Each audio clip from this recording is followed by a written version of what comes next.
Price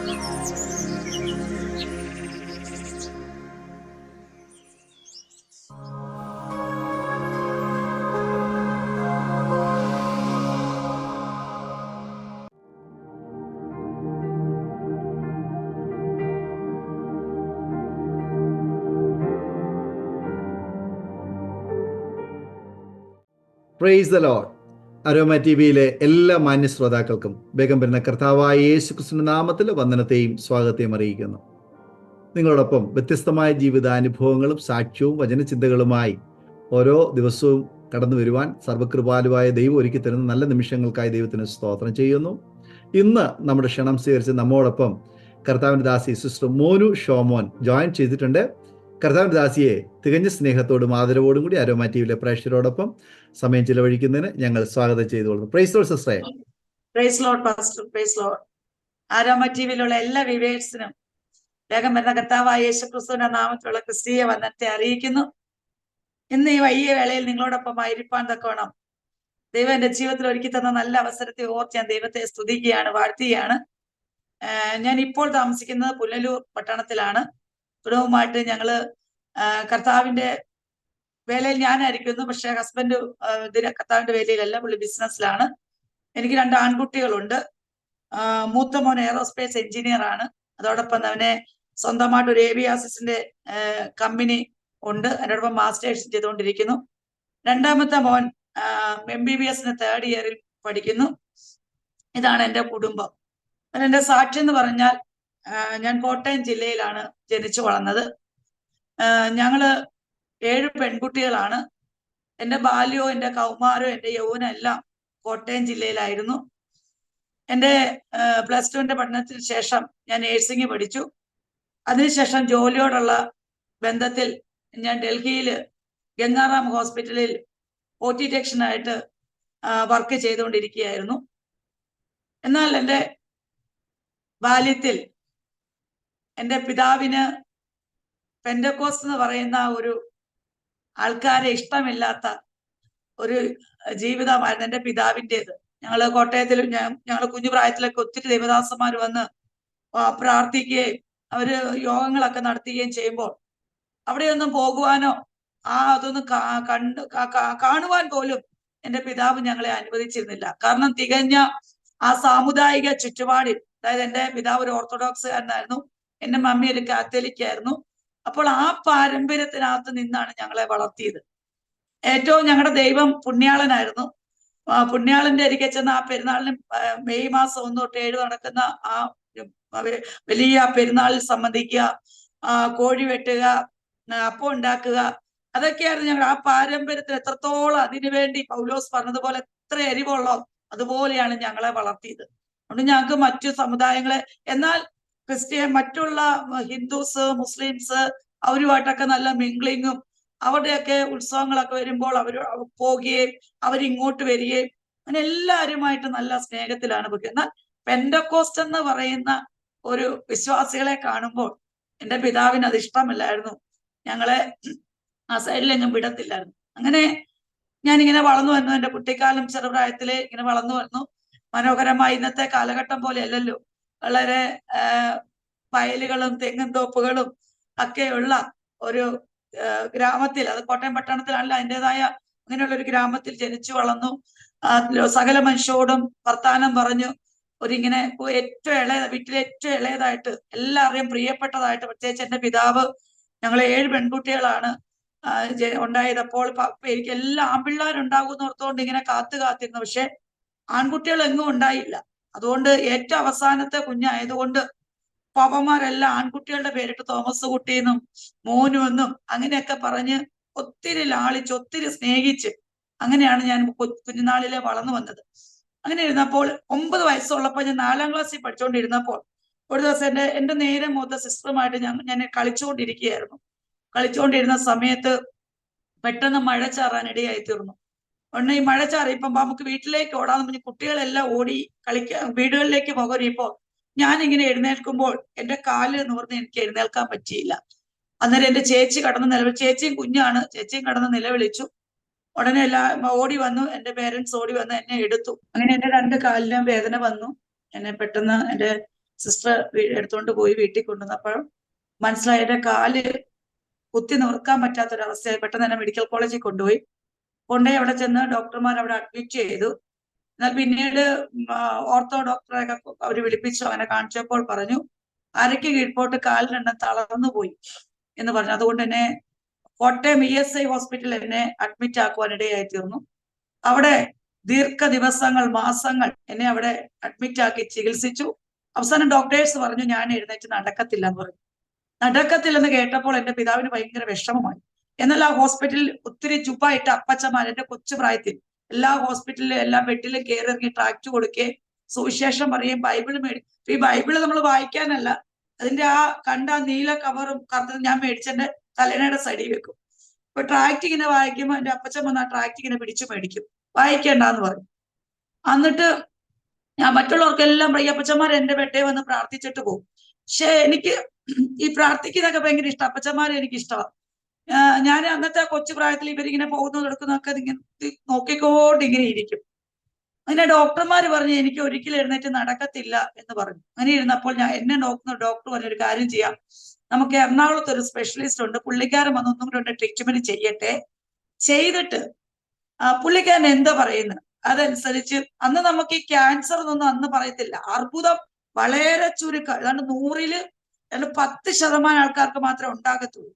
അപ്പോൾ അതിന്റെ ഡോക്ടർക്ക് അങ്ങനെ ഒരു ഇത്, നീ അസ്ഥി പൊടിയുന്ന രോഗമാണോ, ആ ഡോക്ടർ വരട്ടെന്ന് പറഞ്ഞു. അങ്ങനെ ആ ഡോക്ടർ വന്നു. ഡോക്ടേഴ്സിനൂടെ ജൂനിയർ ഡോക്ടേഴ്സ് ഉണ്ടായിരുന്നു. അവര് രാവിലെ എന്റെ ഇരിക്കെ വന്ന അവര് പിന്നെ ഉച്ചയ്ക്കേ പോകത്തുള്ളൂ.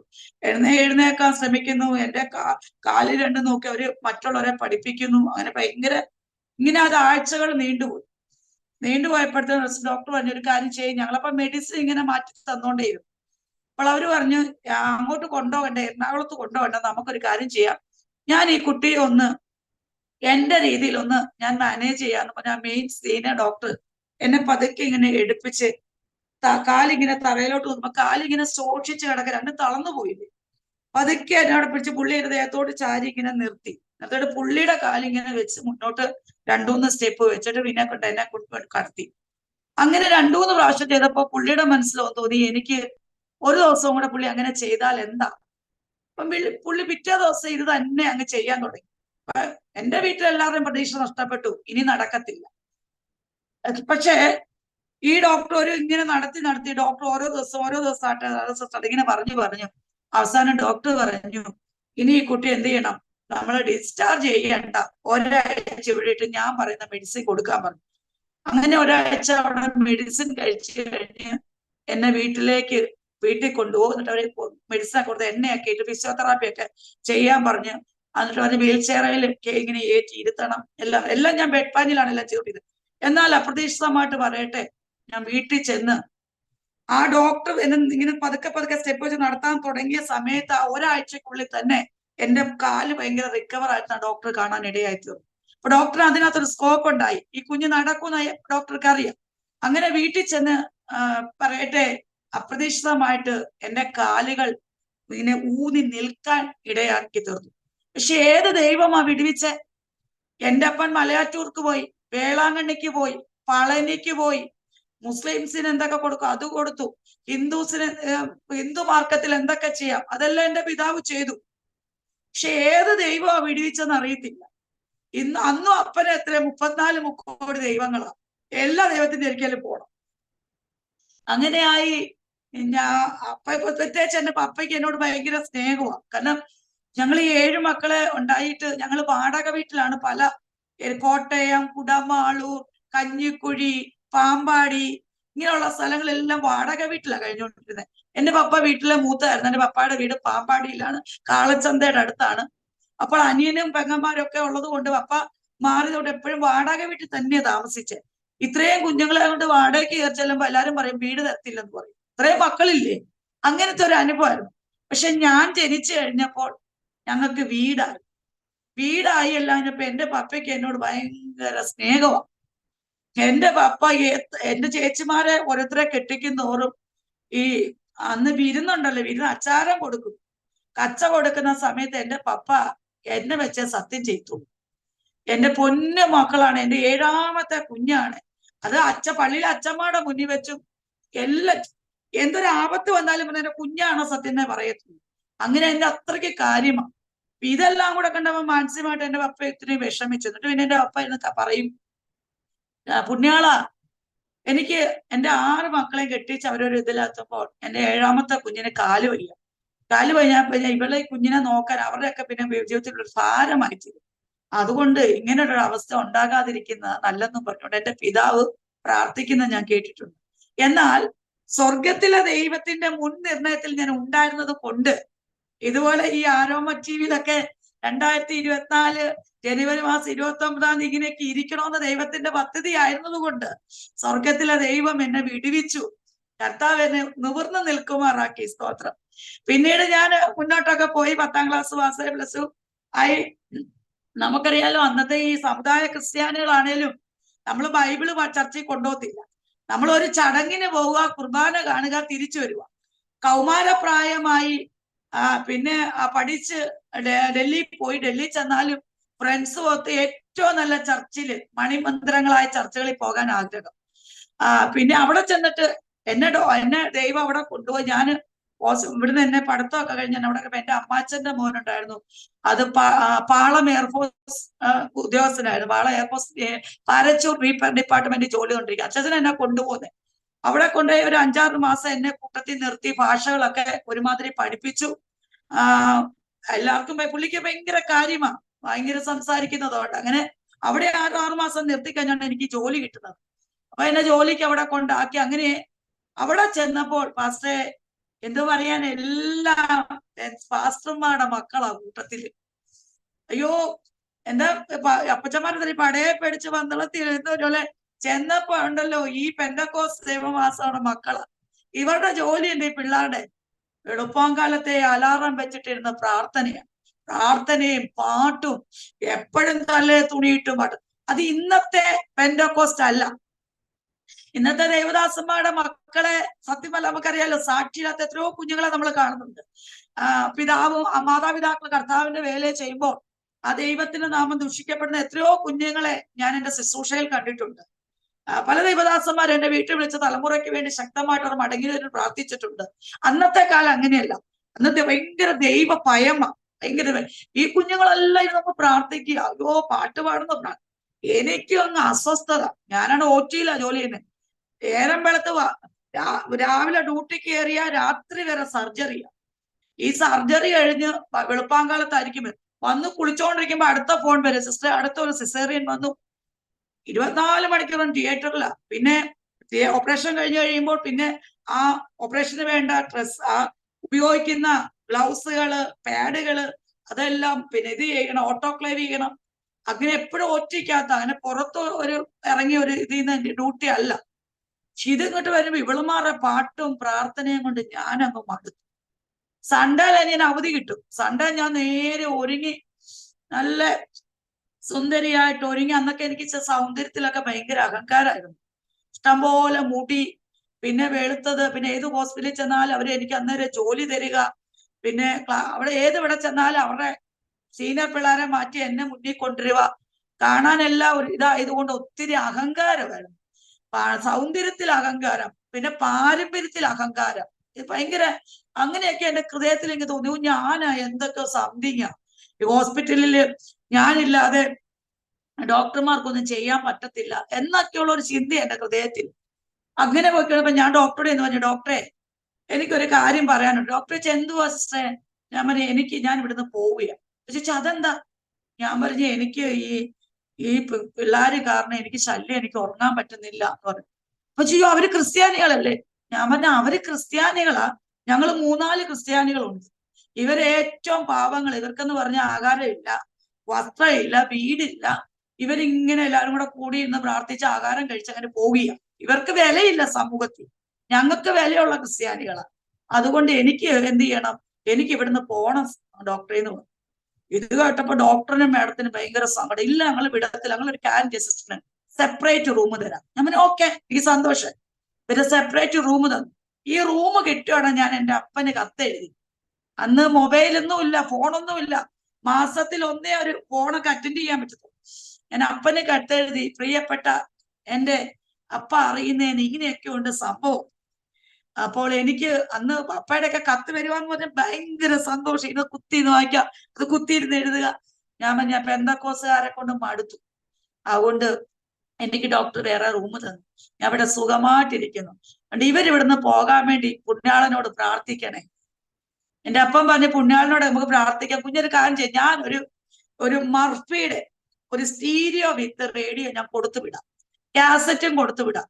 ആദ്യം ഇട്ടിരുന്ന് എന്ത് ചെയ്യണം, ഇത് പാട്ട് കേട്ട് ഇവര് പ്രാർത്ഥിക്കുമ്പോ ഇരുന്ന് പാട്ട് കേട്ടോണെന്ന് പറഞ്ഞു. അന്നേരം എനിക്ക് ഭയങ്കര സന്തോഷം. ശരി, അങ്ങനെ ഒരാഴ്ച 2 ആഴ്ചക്കുള്ളിൽ എന്ത് ചെയ്തു, ആ റേഡിയോ, ആ ടേപ്പ് കുത്ത് റേഡിയോ അവിടെ വന്നു.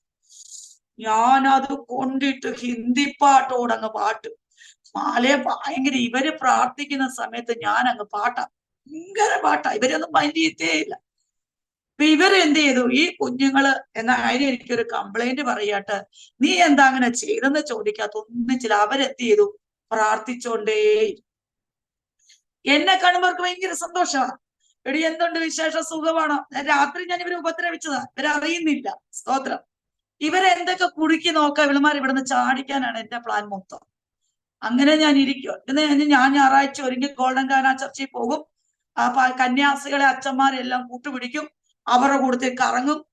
കന്യാസികളുടെ പിന്നെ അവിടെ മടത്തി ചെന്ന് അവരോട് ഫുഡ് കഴിച്ച് അവിടെ കിടന്നുറങ്ങും. പിന്നെ അവരെന്നെ കൊണ്ട് വൈകിട്ട് കൊണ്ടാക്കും. അങ്ങനെ ഒരു സമയം ഇങ്ങനെ പൊയ്ക്കൊണ്ടിരുന്നപ്പോ ഞാനൊരു ദിവസം ഇവരോട് പറഞ്ഞു, എടി എനിക്ക് പിന്നെ നിങ്ങളുടെ ചർച്ച വരെ ഒന്ന് വരണമെന്ന് ആഗ്രഹമുണ്ട്. നിങ്ങൾ എന്ത് കടന്ന് കാണിക്കുന്നു? ഞാൻ എന്റെ കൊച്ചിലെ കണ്ടിട്ടുണ്ട് ചർച്ച. സ്കൂളിൽ പോകുമ്പോ ഒരു ഓല ഷെഡിനകത്ത് അപ്പച്ചന്മാരുന്ന് ട്രം അടിക്കുന്നത് കണ്ടിട്ടുണ്ട്. അപ്പൊ ഞാൻ അതിന്റെ വാതുക്കെ ചെന്ന് കപ്പയും മീനും തിന്നണം, പെന്തിക്കോസിൽ പോണമെന്ന് കളിയാക്കിയിട്ടുണ്ട്. അതാണോ? ഇതൊന്ന് കാണണം എനിക്ക്. എന്താ എന്റെ മനസ്സിൽ വരുന്ന ആ ദുഷ്ടചിന്തി. പിന്നെ ഞാൻ പറഞ്ഞു, ഇന്നതൊക്കെ ഓർത്ത് ദിവസത്തിന് ഞാൻ കരയാറുണ്ട്. ഞാൻ പറഞ്ഞു, എനിക്കൊന്ന് നിങ്ങളുടെ ചർച്ചയിൽ വരണം. അപ്പൊ അവര് പറഞ്ഞ് ശരി. അപ്പൊ ഞാൻ പറഞ്ഞു, ഞാനൊരു ഡിമാൻഡ് പറയാൻ. എന്ത് ഡിമാൻഡും പറഞ്ഞു. ഞാൻ പറഞ്ഞു, ഞാൻ എന്റെ നിങ്ങളുടെ ചർച്ചയിൽ വരാം, പക്ഷെ നിങ്ങൾ എന്റെ ചർച്ചയിൽ വരണം. അപ്പൊ അവര് പറഞ്ഞു, ഞങ്ങൾ വരാം, അതിനെന്താ? ഞാൻ പറഞ്ഞു, നിങ്ങൾ മാലയും കമ്മലൊക്കെ ഈ കടയിൽ നിന്ന് മേടിച്ചിട്ടോണ്ടേ എന്നെ കൂടെ ചർച്ചയിൽ വരാവുള്ളൂ. അവർ പറഞ്ഞു, അത് ശരി, നീ ആദ്യം ഞങ്ങളുടെ ചർച്ചയിൽ വാ. ഓക്കെ. അങ്ങനെ ഞാൻ ചർച്ചയിൽ പോവും. റോഡത്തിൽ ചർച്ചയിൽ ചെന്നിട്ട് ഞാൻ പറഞ്ഞു, ഞാൻ ആദ്യമായിട്ട് പെന്തക്കോസ്തുകാർ ചർച്ച കാണുമോ? എന്നിട്ട് ഞാൻ പറഞ്ഞു, എടി ഒരു കാര്യം, ഞാൻ ഏറ്റവും പുറകിൽ പോയിരിക്കാം. പുറകിൽ പോയിരുന്നിട്ട് മീറ്റിംഗ് കഴിയുമ്പോൾ നിങ്ങളെല്ലാം ഇറങ്ങി വരണം. ഇവരും ശരി, ഓക്കെ. അപ്പൊ ഡൽഹിയിലെ പെന്തക്കോസ് എന്ന് പറഞ്ഞാൽ ഇച്ചിരി കൂടെ ഒരു സ്റ്റാൻഡേർഡ്, കാരണം അവരങ്ങനത്തെ ഇതിലാണല്ലോ താമസിക്കുന്നത്. അപ്പൊ അവർക്കൊരു ഇച്ചിരി കൂടെ എല്ലാവരും നല്ല ഇച്ചിരി വെച്ചിട്ടുള്ള പാർട്ടിയാണ്. അപ്പൊ ഞാനിവിടെ കേട്ടോ, ഞാൻ കുഴപ്പമില്ല, എല്ലാം കുറച്ചൊക്കെ കൊള്ളാം എന്നൊക്കെ പറഞ്ഞിട്ട് ഞാൻ ഏറ്റവും പുറകിൽ പോയിരിക്കുക. പുറകിൽ പോയിരുന്നപ്പോ അപ്പൊ അവിടെ പ്രാർത്ഥന ഇങ്ങനെ സ്റ്റാർട്ട് ചെയ്തെല്ലാം ചെയ്തപ്പോ എനിക്ക് തോന്നി ഈ പാസ്റ്റർ എന്നെ തന്നെ നോക്കുക. അപ്പൊ ഞാൻ ഓടി ഇവരുടെ അടുക്കോട്ട് വന്നോട്, നെടി എന്നെ നടുക്കിരുത്ത്, പുറകിലിരുത്തല്ലേ ഈ പാസ്റ്റർ എന്റെ ഒന്ന് പേര് ചോദിക്കും, നീ എന്നെ നടുക്കിരുന്നിട്ട് ഞാൻ കുനിഞ്ഞിരിക്കാന്ന് പറഞ്ഞു. ഇവര് പറഞ്ഞു, എവിടെ വേണേലും നീ ഒന്ന് ഇരുന്ന് തന്നാ പോയി പറഞ്ഞു. ഞാൻ ഇവരുടെ നടുക്കോട്ടിരുന്നു. പ്രാർത്ഥന അങ്ങ് തുടങ്ങി, ആരാധന തുടങ്ങി. ഇവര് ഭയങ്കര എന്തൊക്കെ ഭാഷകളാണോ കടന്ന് പറയുന്നത്. ഇതെല്ലാം ഞാൻ കേട്ടിരുന്ന് ഇങ്ങനെ ചെവി പൊത്തി പിടിച്ചോണ്ട് അതിനകത്ത് ഇരുന്ന് കർത്താവ്, ഇത് ഞാൻ പറയാ, ദൈവ പുണ്യാള, ഇത് എപ്പോഴാ തീരുന്നെന്ന് അറിയത്തില്ല. വന്നും പോയി പെട്ടും പോയി, എന്ത് ചെയ്യാനാ?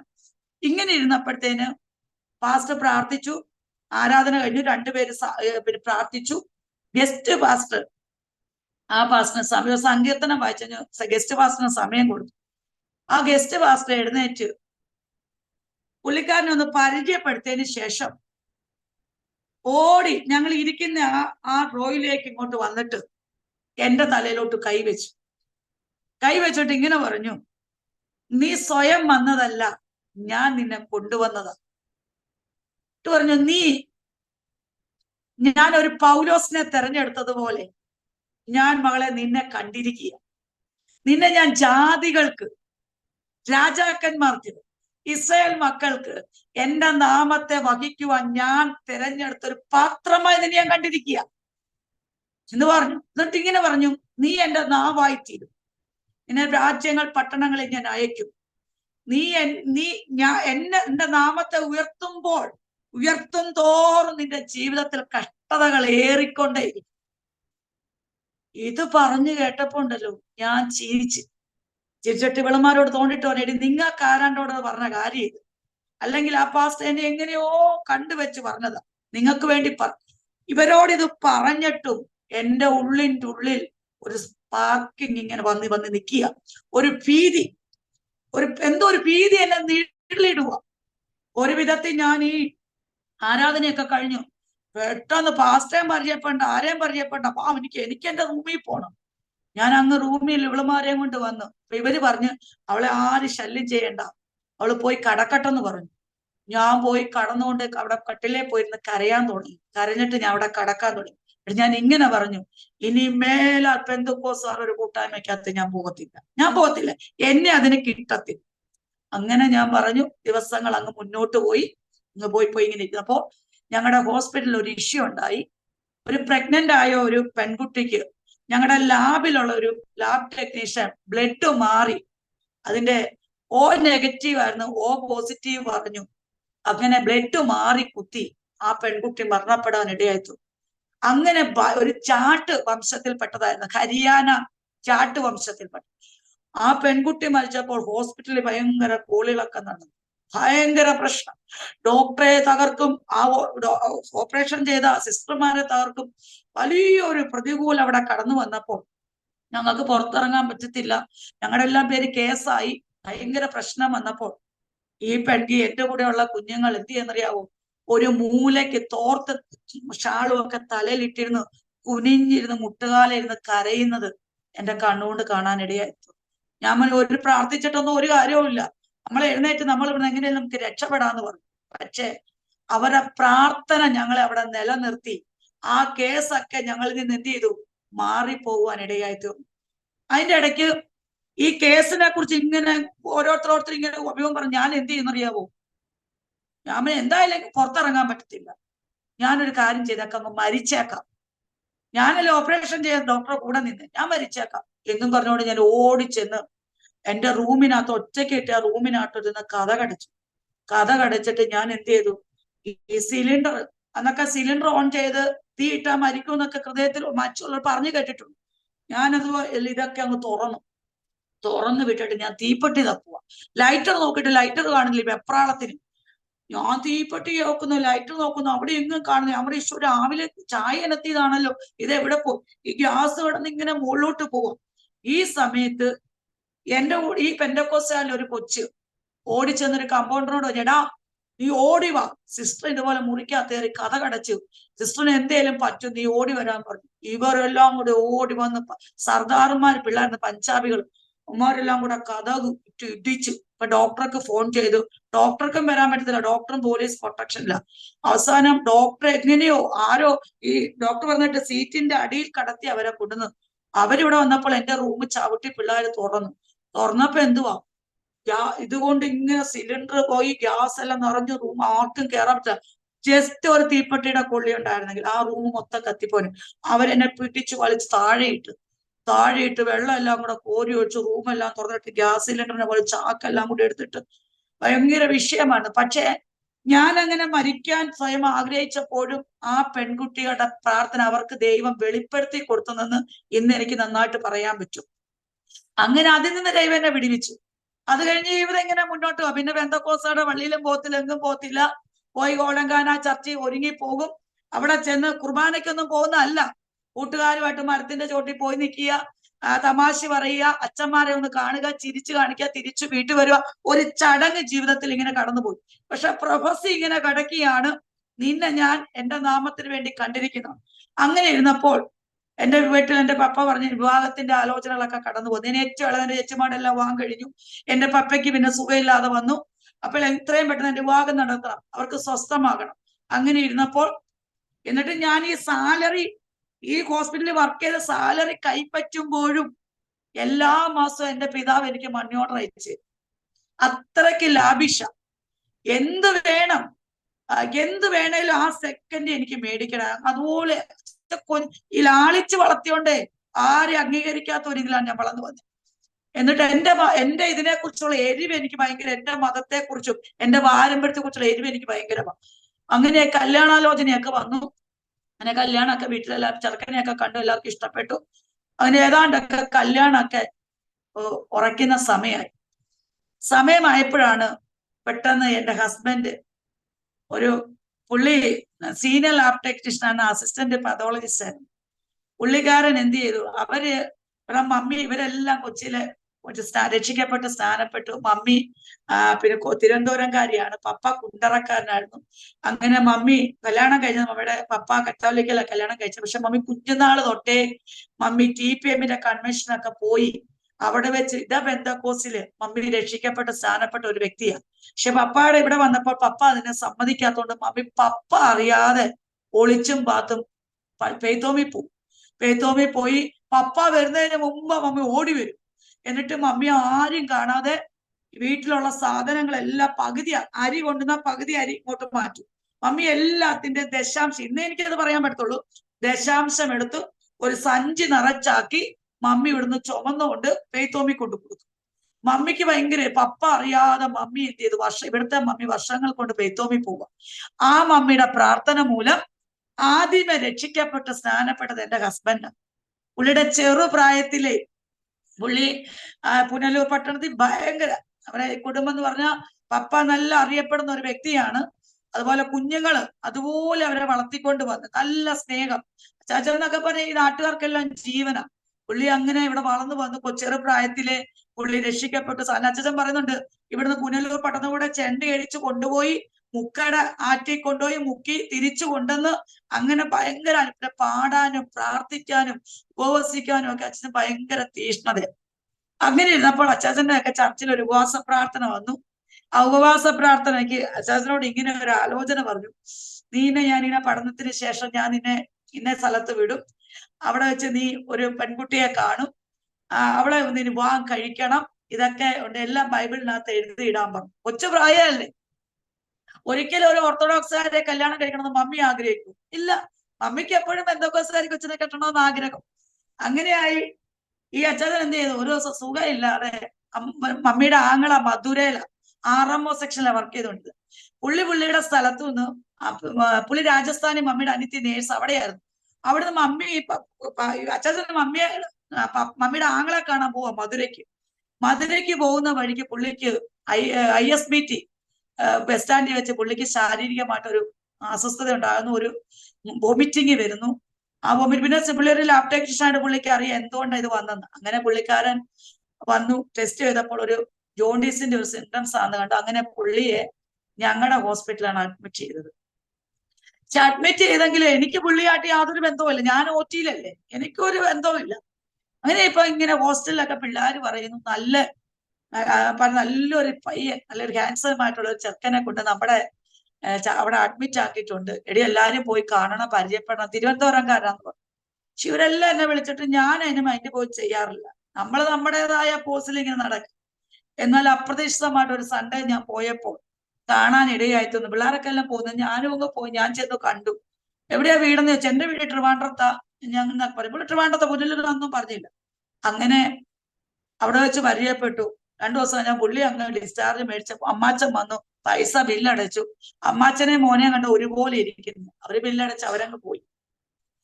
പിന്നീടാണ് പാസ്റ്റർ എന്റെ ജീവിതത്തെ മാറ്റിമറിച്ച സംഭവങ്ങൾ ഉണ്ടാകുന്നത്. അങ്ങനെ പുള്ളി ഒരു ദിവസം അവിടെ അമ്മാച്ചൻ വിളിച്ചപ്പോഴറിയുന്നത് ഞാൻ നാട്ടിൽ പോവാന്ന് പറയുന്നു. അപ്പൊ എന്നോട് വെച്ചാൽ നാട്ടിൽ കുറച്ച് സാധനങ്ങൾ തന്നിട്ടാ കൊടുക്കാവോ എന്ന് ചോദിക്കുന്നു. ഞാൻ കൊടുക്കാന്ന് പറയുന്നു. അങ്ങനെ എന്ത് ചെയ്തു, വിവാഹം എല്ലാം ഉറപ്പ്. എന്റെ ഒരു കസിൻ അമ്മാച്ചൻ BSF ജോലി ചെയ്യുന്നുണ്ടായിരുന്നു നെറോളിയില്, ഡൽഹിയില്. അപ്പൊ ഞാൻ അമ്മാച്ചനൊക്കെ കല്യാണം എന്റെ ഉറപ്പിച്ചത് എന്നോട് ഭയങ്കര കാര്യമാണ്. അപ്പൊ ഞാൻ അമ്മാച്ചനോട് ഇന്ന് വിവരം പറയുന്നു. പിന്നെ പോലെ അവര് എന്നോട് ചോദിച്ചു, കല്യാണം ഇങ്ങനെ ആലോചിക്കട്ടെ എന്ന് ചോദിച്ചു. അപ്പൊ അമ്മാച്ചൻ പറഞ്ഞു, അതെങ്ങനെ കല്യാണം നടക്കുന്ന, കല്യാണം എല്ലാം ഉറപ്പിച്ചിരിക്കുവല്ലേ, കല്യാണം നടത്താൻ പറ്റത്തില്ലെന്ന് പറഞ്ഞു. ഞാനൊന്ന് പയ്യനെ കാണട്ടെന്ന് പറയുന്നു. അങ്ങനെ അച്ഛനെ കാണുന്നു. കണ്ടപ്പോൾ ഭയങ്കര ഇഷ്ടപ്പെട്ടു. എന്തായാലും ചുരുക്കി പറയാം, എല്ലാ കല്യാണങ്ങളും മാറിപ്പോയി. അവസാനം അച്ചാച്ചൻ തന്നെ എന്നെ വിവാഹം കഴിക്കുവാൻ ഇടയായിട്ട്. സ്തോത്രം, ദൈവത്തിന്റെ പദ്ധതിയെ. പക്ഷെ അച്ചാച്ചൻ യഥാർത്ഥത്തിൽ ഒരു പെന്തക്കോസുകാരനാണെന്ന് എനിക്ക് അറിയത്തില്ല. മമ്മി ഇതാന്നൊക്കെ പറഞ്ഞു. മമ്മി വിചാരിച്ചില്ല ഞങ്ങൾ ഇതൊക്കെ പോവാൻ, ഞങ്ങളിങ്ങനെ ഇവിടുത്തെ മലങ്കര കത്തോലിക്കല പോണെന്നൊക്കെ പറഞ്ഞു. വിവാഹം കഴിഞ്ഞപ്പോ എനിക്ക് പിന്നെ ഹോസ്റ്റലിൽ നിൽക്കാൻ പറ്റത്തില്ല, ഞങ്ങൾക്ക് പുറത്തേ നിൽക്കാൻ പറ്റും. ഞങ്ങൾ ജനപുരിയില്ല താമസിച്ചോണ്ട്. അപ്പോൾ ഞാൻ ഞങ്ങളുടെ ഹോസ്പിറ്റലിൽ വർക്ക് ചെയ്യുമ്പോൾ ഞങ്ങൾക്കൊരു സർജൻ ഉണ്ടായിരുന്നു, ഐ സ്പെഷ്യലിസ്റ്റ് ആയിരുന്നു. അപ്പൊ പുള്ളിക്കാരന്റെ എല്ലാ സർജറിയും ഞാൻ അസിസ്റ്റ് ചെയ്യുന്നു. അപ്പൊ സാർ എന്നോട് പറഞ്ഞു, സിസ്റ്ററെ എന്റെ ക്ലിനിക് ഉണ്ട്, ക്ലിനിക്ക് സർജറി ഉണ്ട്, സിസ്റ്റർ വന്നത് അസിസ്റ്റ് ചെയ്ത് എനിക്ക് തരണം, ഞാൻ വണ്ടി വിടാം. അങ്ങനെ ഓക്കെ ഡോക്ടർ ആയിക്കോട്ടെ, എപ്പോ വിട്ടാലും മതി, എനിക്ക് ഇവിടെ ഡ്യൂട്ടി ഇല്ലാത്തപ്പോ ഞാൻ വരാന്ന് പറഞ്ഞു. അങ്ങനെ ഞാൻ ഇടയ്ക്ക് ഐ സർജറി പോയി ചെയ്യാൻ ഡോക്ടർ അസിസ്റ്റ് ചെയ്യും, തിരിച്ചു ഞാൻ വരും. ഞങ്ങൾ ഇങ്ങനെ താമസിച്ചുകൊണ്ടപ്പോ ഞാൻ പ്രഗ്നന്റ് ആയി. ഇങ്ങനെ ഇരിക്കുമ്പോൾ ഞാൻ ജോലിക്ക് പോകുന്ന, അച്ഛൻ ജോലിക്ക് പോകുന്ന, അച്ഛൻ ഡൽഹി വന്ന് സെറ്റിലായി, ജോലിയായി. ഇങ്ങനെ ഒരു ദിവസം ഞാൻ ഇങ്ങനെ ഡ്യൂട്ടി കഴിഞ്ഞ് വരിക. ഡ്യൂട്ടി കഴിഞ്ഞ് വരുമ്പോൾ ഞങ്ങളുടെ ഈ ഫ്രണ്ട് റൂം, ഞങ്ങൾ താഴെ ഗ്രൗണ്ട് ഫ്ലോറിലാണ് താമസിക്കുന്നത്. കഥകളെല്ലാം ഇങ്ങനെ തുറന്നിട്ടിരിക്കുന്നു, എല്ലായിടത്തും ഫാനൊക്കെ കിടക്കുന്നു. ഞാൻ റൂമിലേക്ക് വരുമ്പോ ഒരു പായിട്ട് ആ പായ്ക്കകത്ത് മുഴങ്കാലിലിരുന്ന് പ്രാർത്ഥിക്കുന്ന ഒരു വ്യക്തിയെ കാണും, എന്റെ ഹസ്ബൻഡിന്. അപ്പൊ ഞാനിങ്ങനെ ചിന്തിച്ചു, ദൈവമേ, ഒരു ക്രിസ്ത്യാനികൾ, ഇത് പെന്തക്കോസുകാരൻ മാത്രമേ ഇങ്ങനെ പ്രാർത്ഥിക്കത്തുള്ളൂ, അല്ലാതെ ആരും പ്രാർത്ഥിക്കത്തില്ല. ഞാൻ ഒത്തിരി നേരം കണ്ട് പുള്ളി പ്രാർത്ഥിക്കുന്നതും അന്യഭാഷ പറയുന്നതും ആരാധിക്കുന്നതും ദൈവമായിട്ട് സംസാരിക്കുന്നതും ബൈബിളിനെ തുറന്നു വെക്കുന്നതും ഇതെല്ലാം കണ്ടുകൊണ്ട് ഞാൻ ഏറ്റവും വെളിയിൽ കിടക്കുന്ന ഒരു ബെഡ് വന്നങ്ങ് കടന്ന ക്ഷീണം കൊണ്ട് ഞാൻ ഉറങ്ങിപ്പോയി. അച്ഛൻ പ്രാർത്ഥനയെല്ലാം കഴിഞ്ഞ് വന്ന് ഗ്രില്ല് അടയ്ക്കാൻ വേണ്ടി ഇറങ്ങിയപ്പോ ഇവിടെ കിടന്ന് ഉറങ്ങാൻ ഇത്ര നേരമായി വന്നിട്ട്. ഞാൻ എഴുന്നേറ്റിരുന്ന് ഒത്തിരി നേരമായി ഞാൻ വന്നിട്ട്. അന്ന് ഞാൻ അച്ഛനോട് ചോദിച്ചു, സത്യം പറയാം, പെന്തക്കോസ്റ്റ് ആണോ നിങ്ങള് മലങ്കരക്കാരാണ്? അച്ഛൻ പറഞ്ഞു, ഞാനൊരു പെന്തക്കോസ്റ്റുകാരൻ പയ്യനാണ്, ഞാൻ രക്ഷിക്കപ്പെട്ട് സ്ഥാനപ്പെട്ടതാണ്. പക്ഷെ ഒരു ദൈവഹിതം പോലെ ഞാൻ നിന്നെ വിവാഹം കഴിച്ചത്. അതുകൊണ്ട് ഇനി മുന്നോട്ടുള്ള ജീവിതം നമ്മൾ തമ്മിലുള്ളതാണ്. ഈ ബൈബിൾ ഇവിടെ ഇരിക്കുക, ഈ ബൈബിൾ സത്യമായിട്ട് ഞാൻ പറയുക, നിനക്ക് നിന്റെ ചർച്ചിൽ നീ വിശ്വസിക്കുന്ന നിന്റെ പാരമ്പര്യത്തിൽ നിനക്ക് പോകാം, ഞാൻ നിന്നെ ഒരിക്കലും തടസ്സപ്പെടുത്തത്തില്ല. പക്ഷെ ഞാൻ ഒരിക്കലും എന്നെ പള്ളിയിലേക്ക് നീ എന്നെ വിളിക്കരുത്, നീ പെന്തക്കോസ്തി വരണമെന്ന് ഒരിക്കലും ഞാൻ പറയത്തില്ല. നിന്റെ ജീവിതത്തിൽ എന്തെങ്കിലും ഒരു അനുഭവം ഉണ്ടെങ്കിൽ എന്നെ വന്നാൽ മതി. നിനക്ക് ഫുൾ സ്വാതന്ത്ര്യം, നിന്നെ ഞാൻ വിലക്കത്തില്ല. നിനക്ക് ഏത് ചർച്ചിലും നിന്നെ വിലക്കുന്ന ഒരു പ്രശ്നമേ ഇല്ല. നിനക്കിന്റെ സ്വാതന്ത്ര്യമുണ്ട്, എനിക്ക് എന്റേതായ സ്വാതന്ത്ര്യമുണ്ട്. ആരെ ആരാധിക്കണം, എവിടെ പോണം, ഞാൻ ഓക്കെ. അങ്ങനെ മുന്നോട്ട് പോകുന്നവർ അച്ചാച്ചന്റെ പ്രാർത്ഥന കൂടി വന്ന് ദൈവം പതുക്കെ ചൂണ്ടയിട്ട് എന്നെ പിടിക്കാൻ തുടങ്ങി. അങ്ങനെ എന്റെ മോനെ ഞാൻ പ്രഗ്നന്റ് ആയിരിക്കുമ്പോൾ ഒത്തിരി കഷ്ടതയിൽ കൂടി ദൈവം ഞങ്ങളെ കടത്തിവിട്ടു. ഞാന് മോനെ ഗർഭിണിയായപ്പോ തന്നെ ഓപ്പറേഷനൊക്കെ പോകുമ്പോൾ, ഞാൻ സർജറി ഒക്കെ ബ്ലഡ് ഒക്കെ എന്റെ ദേഹത്ത് ചീറ്റുമ്പോൾ ഞാൻ അവിടെയൊക്കെ തല ഇറങ്ങി വീഴുന്ന പല അനുഭവങ്ങളും എന്റെ ജീവിതത്തിലുണ്ട്. അപ്പൊ അച്ചാച്ചൻ എന്ത് ചെയ്യും, വീട്ടിലപ്പോ ചിലപ്പോൾ ഡ്യൂട്ടി പുള്ളിക്ക് ചിലപ്പോൾ നൈറ്റ് ആയിരിക്കും, ചിലപ്പോൾ ഈവനിങ് ആയിരിക്കും. പുള്ളി ഞാൻ പോകുമ്പോൾ ഇരുന്ന് പ്രാർത്ഥിച്ചുകൊണ്ടിരിക്കും. എനിക്കറിയാം പുള്ളി പ്രാർത്ഥിക്കുമെന്ന്. അതൊക്കെ ദൈവം എന്നെ വിടിവിച്ചു. ഒരു ദിവസം ഞാൻ ഇങ്ങനെ ഓപ്പറേഷൻ കഴിഞ്ഞ് ഹോസ്പിറ്റലിൽ ഒരു ഓപ്പറേഷൻ കഴിഞ്ഞ് ഒരു പ്രൊസ്റ്റക്ടമി ആയിരുന്നു. അത് ചെയ്തിട്ട് ഡ്രസ്സെല്ലാം ഊരിട്ട് ഇങ്ങനെ ഇറങ്ങി വരുമ്പോൾ ആ സ്റ്റെപ്പേന്ന് ഞാൻ വീണ് ഉരുണ്ട് പല സ്റ്റെപ്പുകളും ഞാൻ താഴെ വീണു. ഉടനെ എല്ലാരും കണ്ട് എന്നെ ഓടിയെടുത്ത് വന്നപ്പോൾ എല്ലാരും പറഞ്ഞു, കൊച്ചിന് ഹാർട്ട് ബീറ്റ് ഇല്ല എന്ന് പറഞ്ഞു. പെട്ടെന്ന് തന്നെ സ്കാനിങ് ഒക്കെ ചെയ്തപ്പോ ഡോക്ടർ പറഞ്ഞു, എന്നെ ട്രിപ്പ് എല്ലാം കുത്തിയിട്ട് ഡോക്ടർ എന്നോട് പറഞ്ഞു, മോളെ, നിന്റെ വയറ്റിലെ കുഞ്ഞിന് എത്ര കിലോ വെയിറ്റ് ഉണ്ടോ അത്രയും കിലോ വെയിറ്റ് ഉണ്ട് നിന്റെ വയറ്റിൽ വെള്ളം കെട്ടിക്കിടക്കുക. നിനക്ക് 6 മാസം പോലും നിനക്ക് നിവർന്നു നിൽക്കാൻ പറ്റത്തില്ല. 6 മാസത്തേക്കുള്ളിൽ നിനക്ക് മുന്നോട്ട് ചലിക്കാൻ പറ്റത്തില്ല. ഒന്നീ കുഞ്ഞിനെ സിസേറിയൻ ചെയ്ത് പുറത്തെടുക്കണം, അല്ലെങ്കിൽ നീയെ അല്ലല്ലോ കുഞ്ഞിനെ ഞങ്ങൾക്ക് രക്ഷപ്പെടുത്താൻ കഴിയത്തുള്ളൂ. അതുകൊണ്ട് എത്രയും പെട്ടെന്ന് നാട്ടിൽ പോയി പേരൻസിന്റെ ഒരിക്കൽ പോയി ഈ നിന്റെ ഈ പ്രൊസീജിയർ നടക്കുന്ന നല്ലതെന്ന് പറഞ്ഞു. അങ്ങനെ പെട്ടെന്ന് ഞാൻ ഗർഭിണിയാക്കിയ പിന്നെ എനിക്ക് ഡ്യൂട്ടിക്ക് പോകാൻ പറ്റത്തില്ല. എന്റെ മോൻ ഭയങ്കര വെയിറ്റ്, ഇപ്പൊ മൂത്തമ്മ ഭയങ്കര വെയിറ്റാ.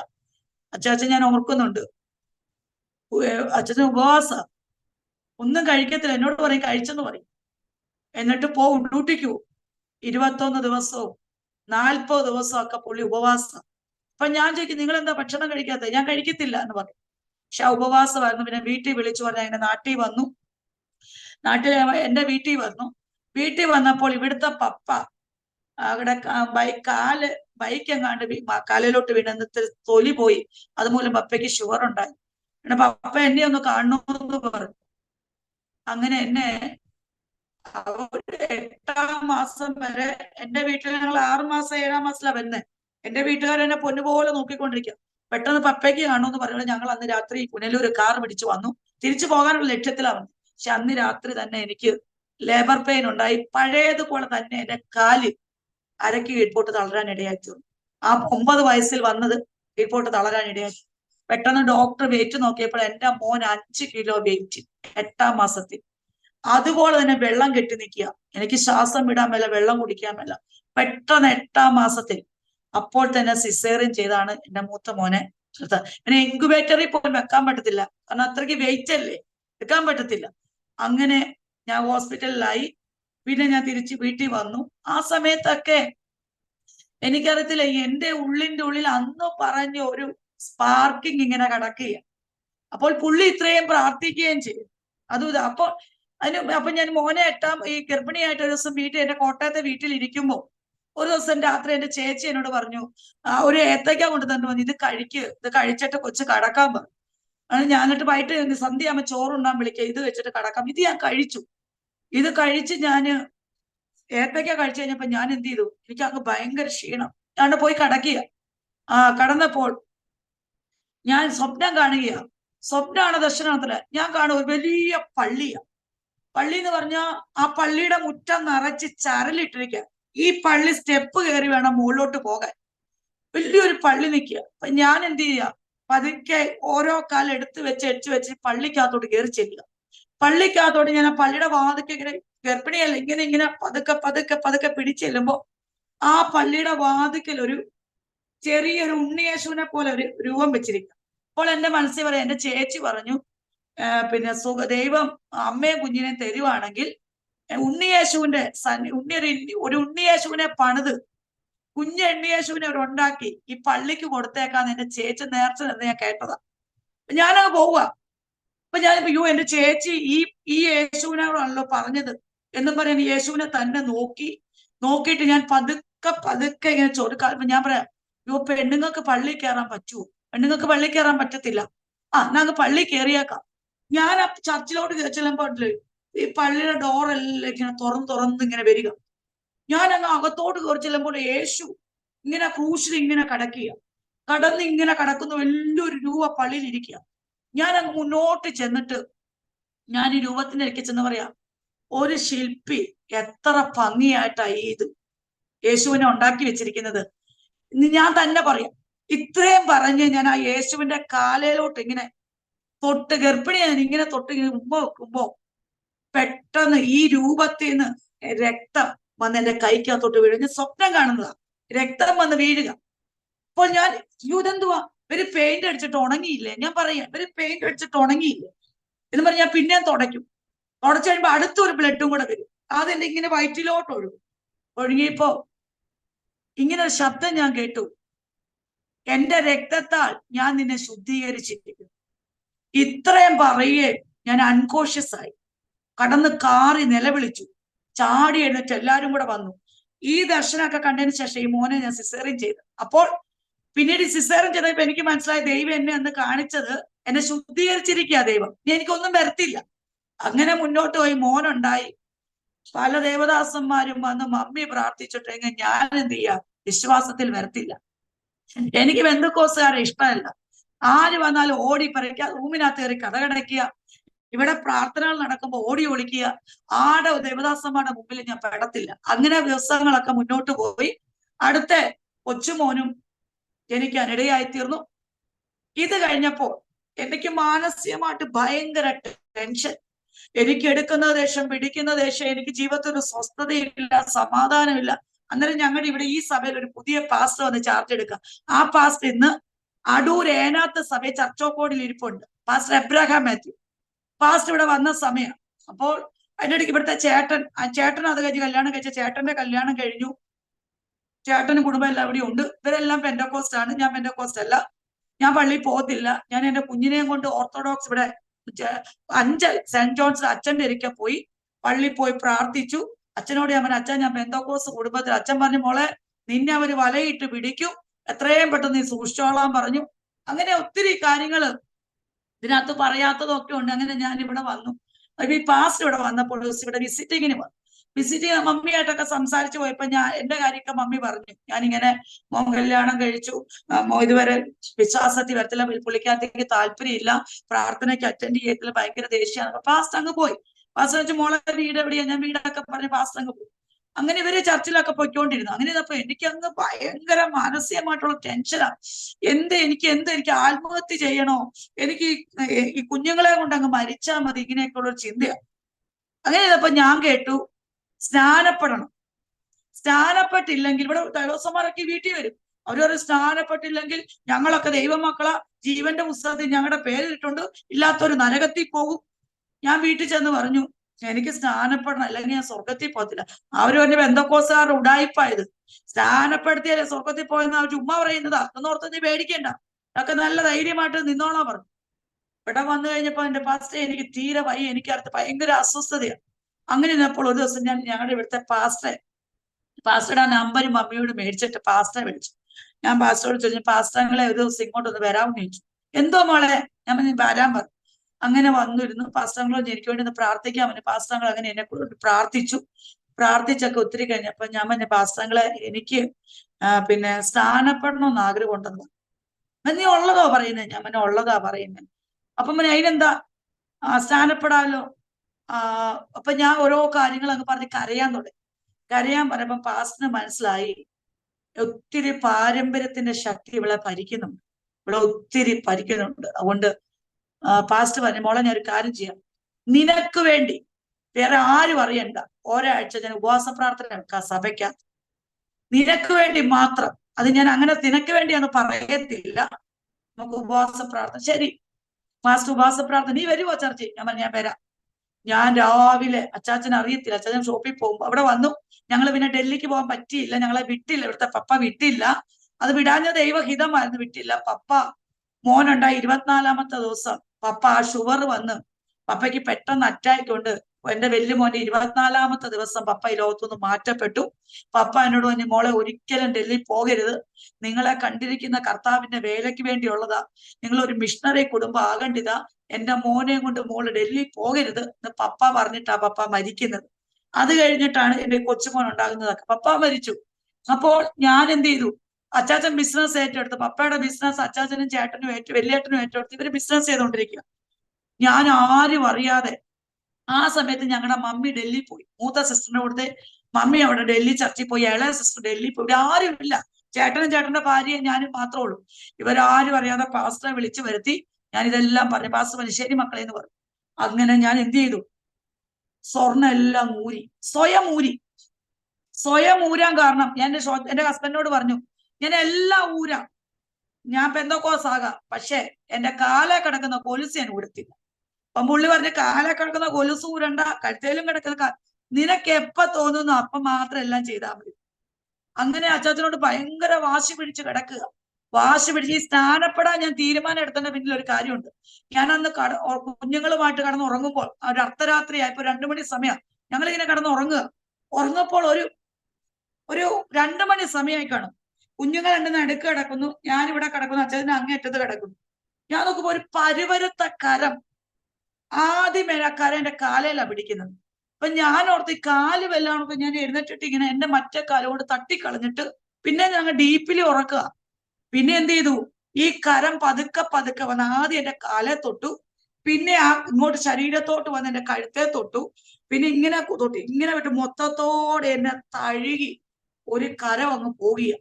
ഈ കരം എന്റെ ദേഹത്തോട്ട് തൊട്ടപ്പോൾ എന്ത് ചെയ്യുന്നറിയോ, എനിക്ക് ഭയങ്കരമായിട്ട് എന്തോ ഒരു ഫീലിംഗ് ഉണ്ടായി. ഞാൻ ചാടി എഴുന്നേറ്റ് ഇന്ന് കരയാൻ തുടങ്ങി.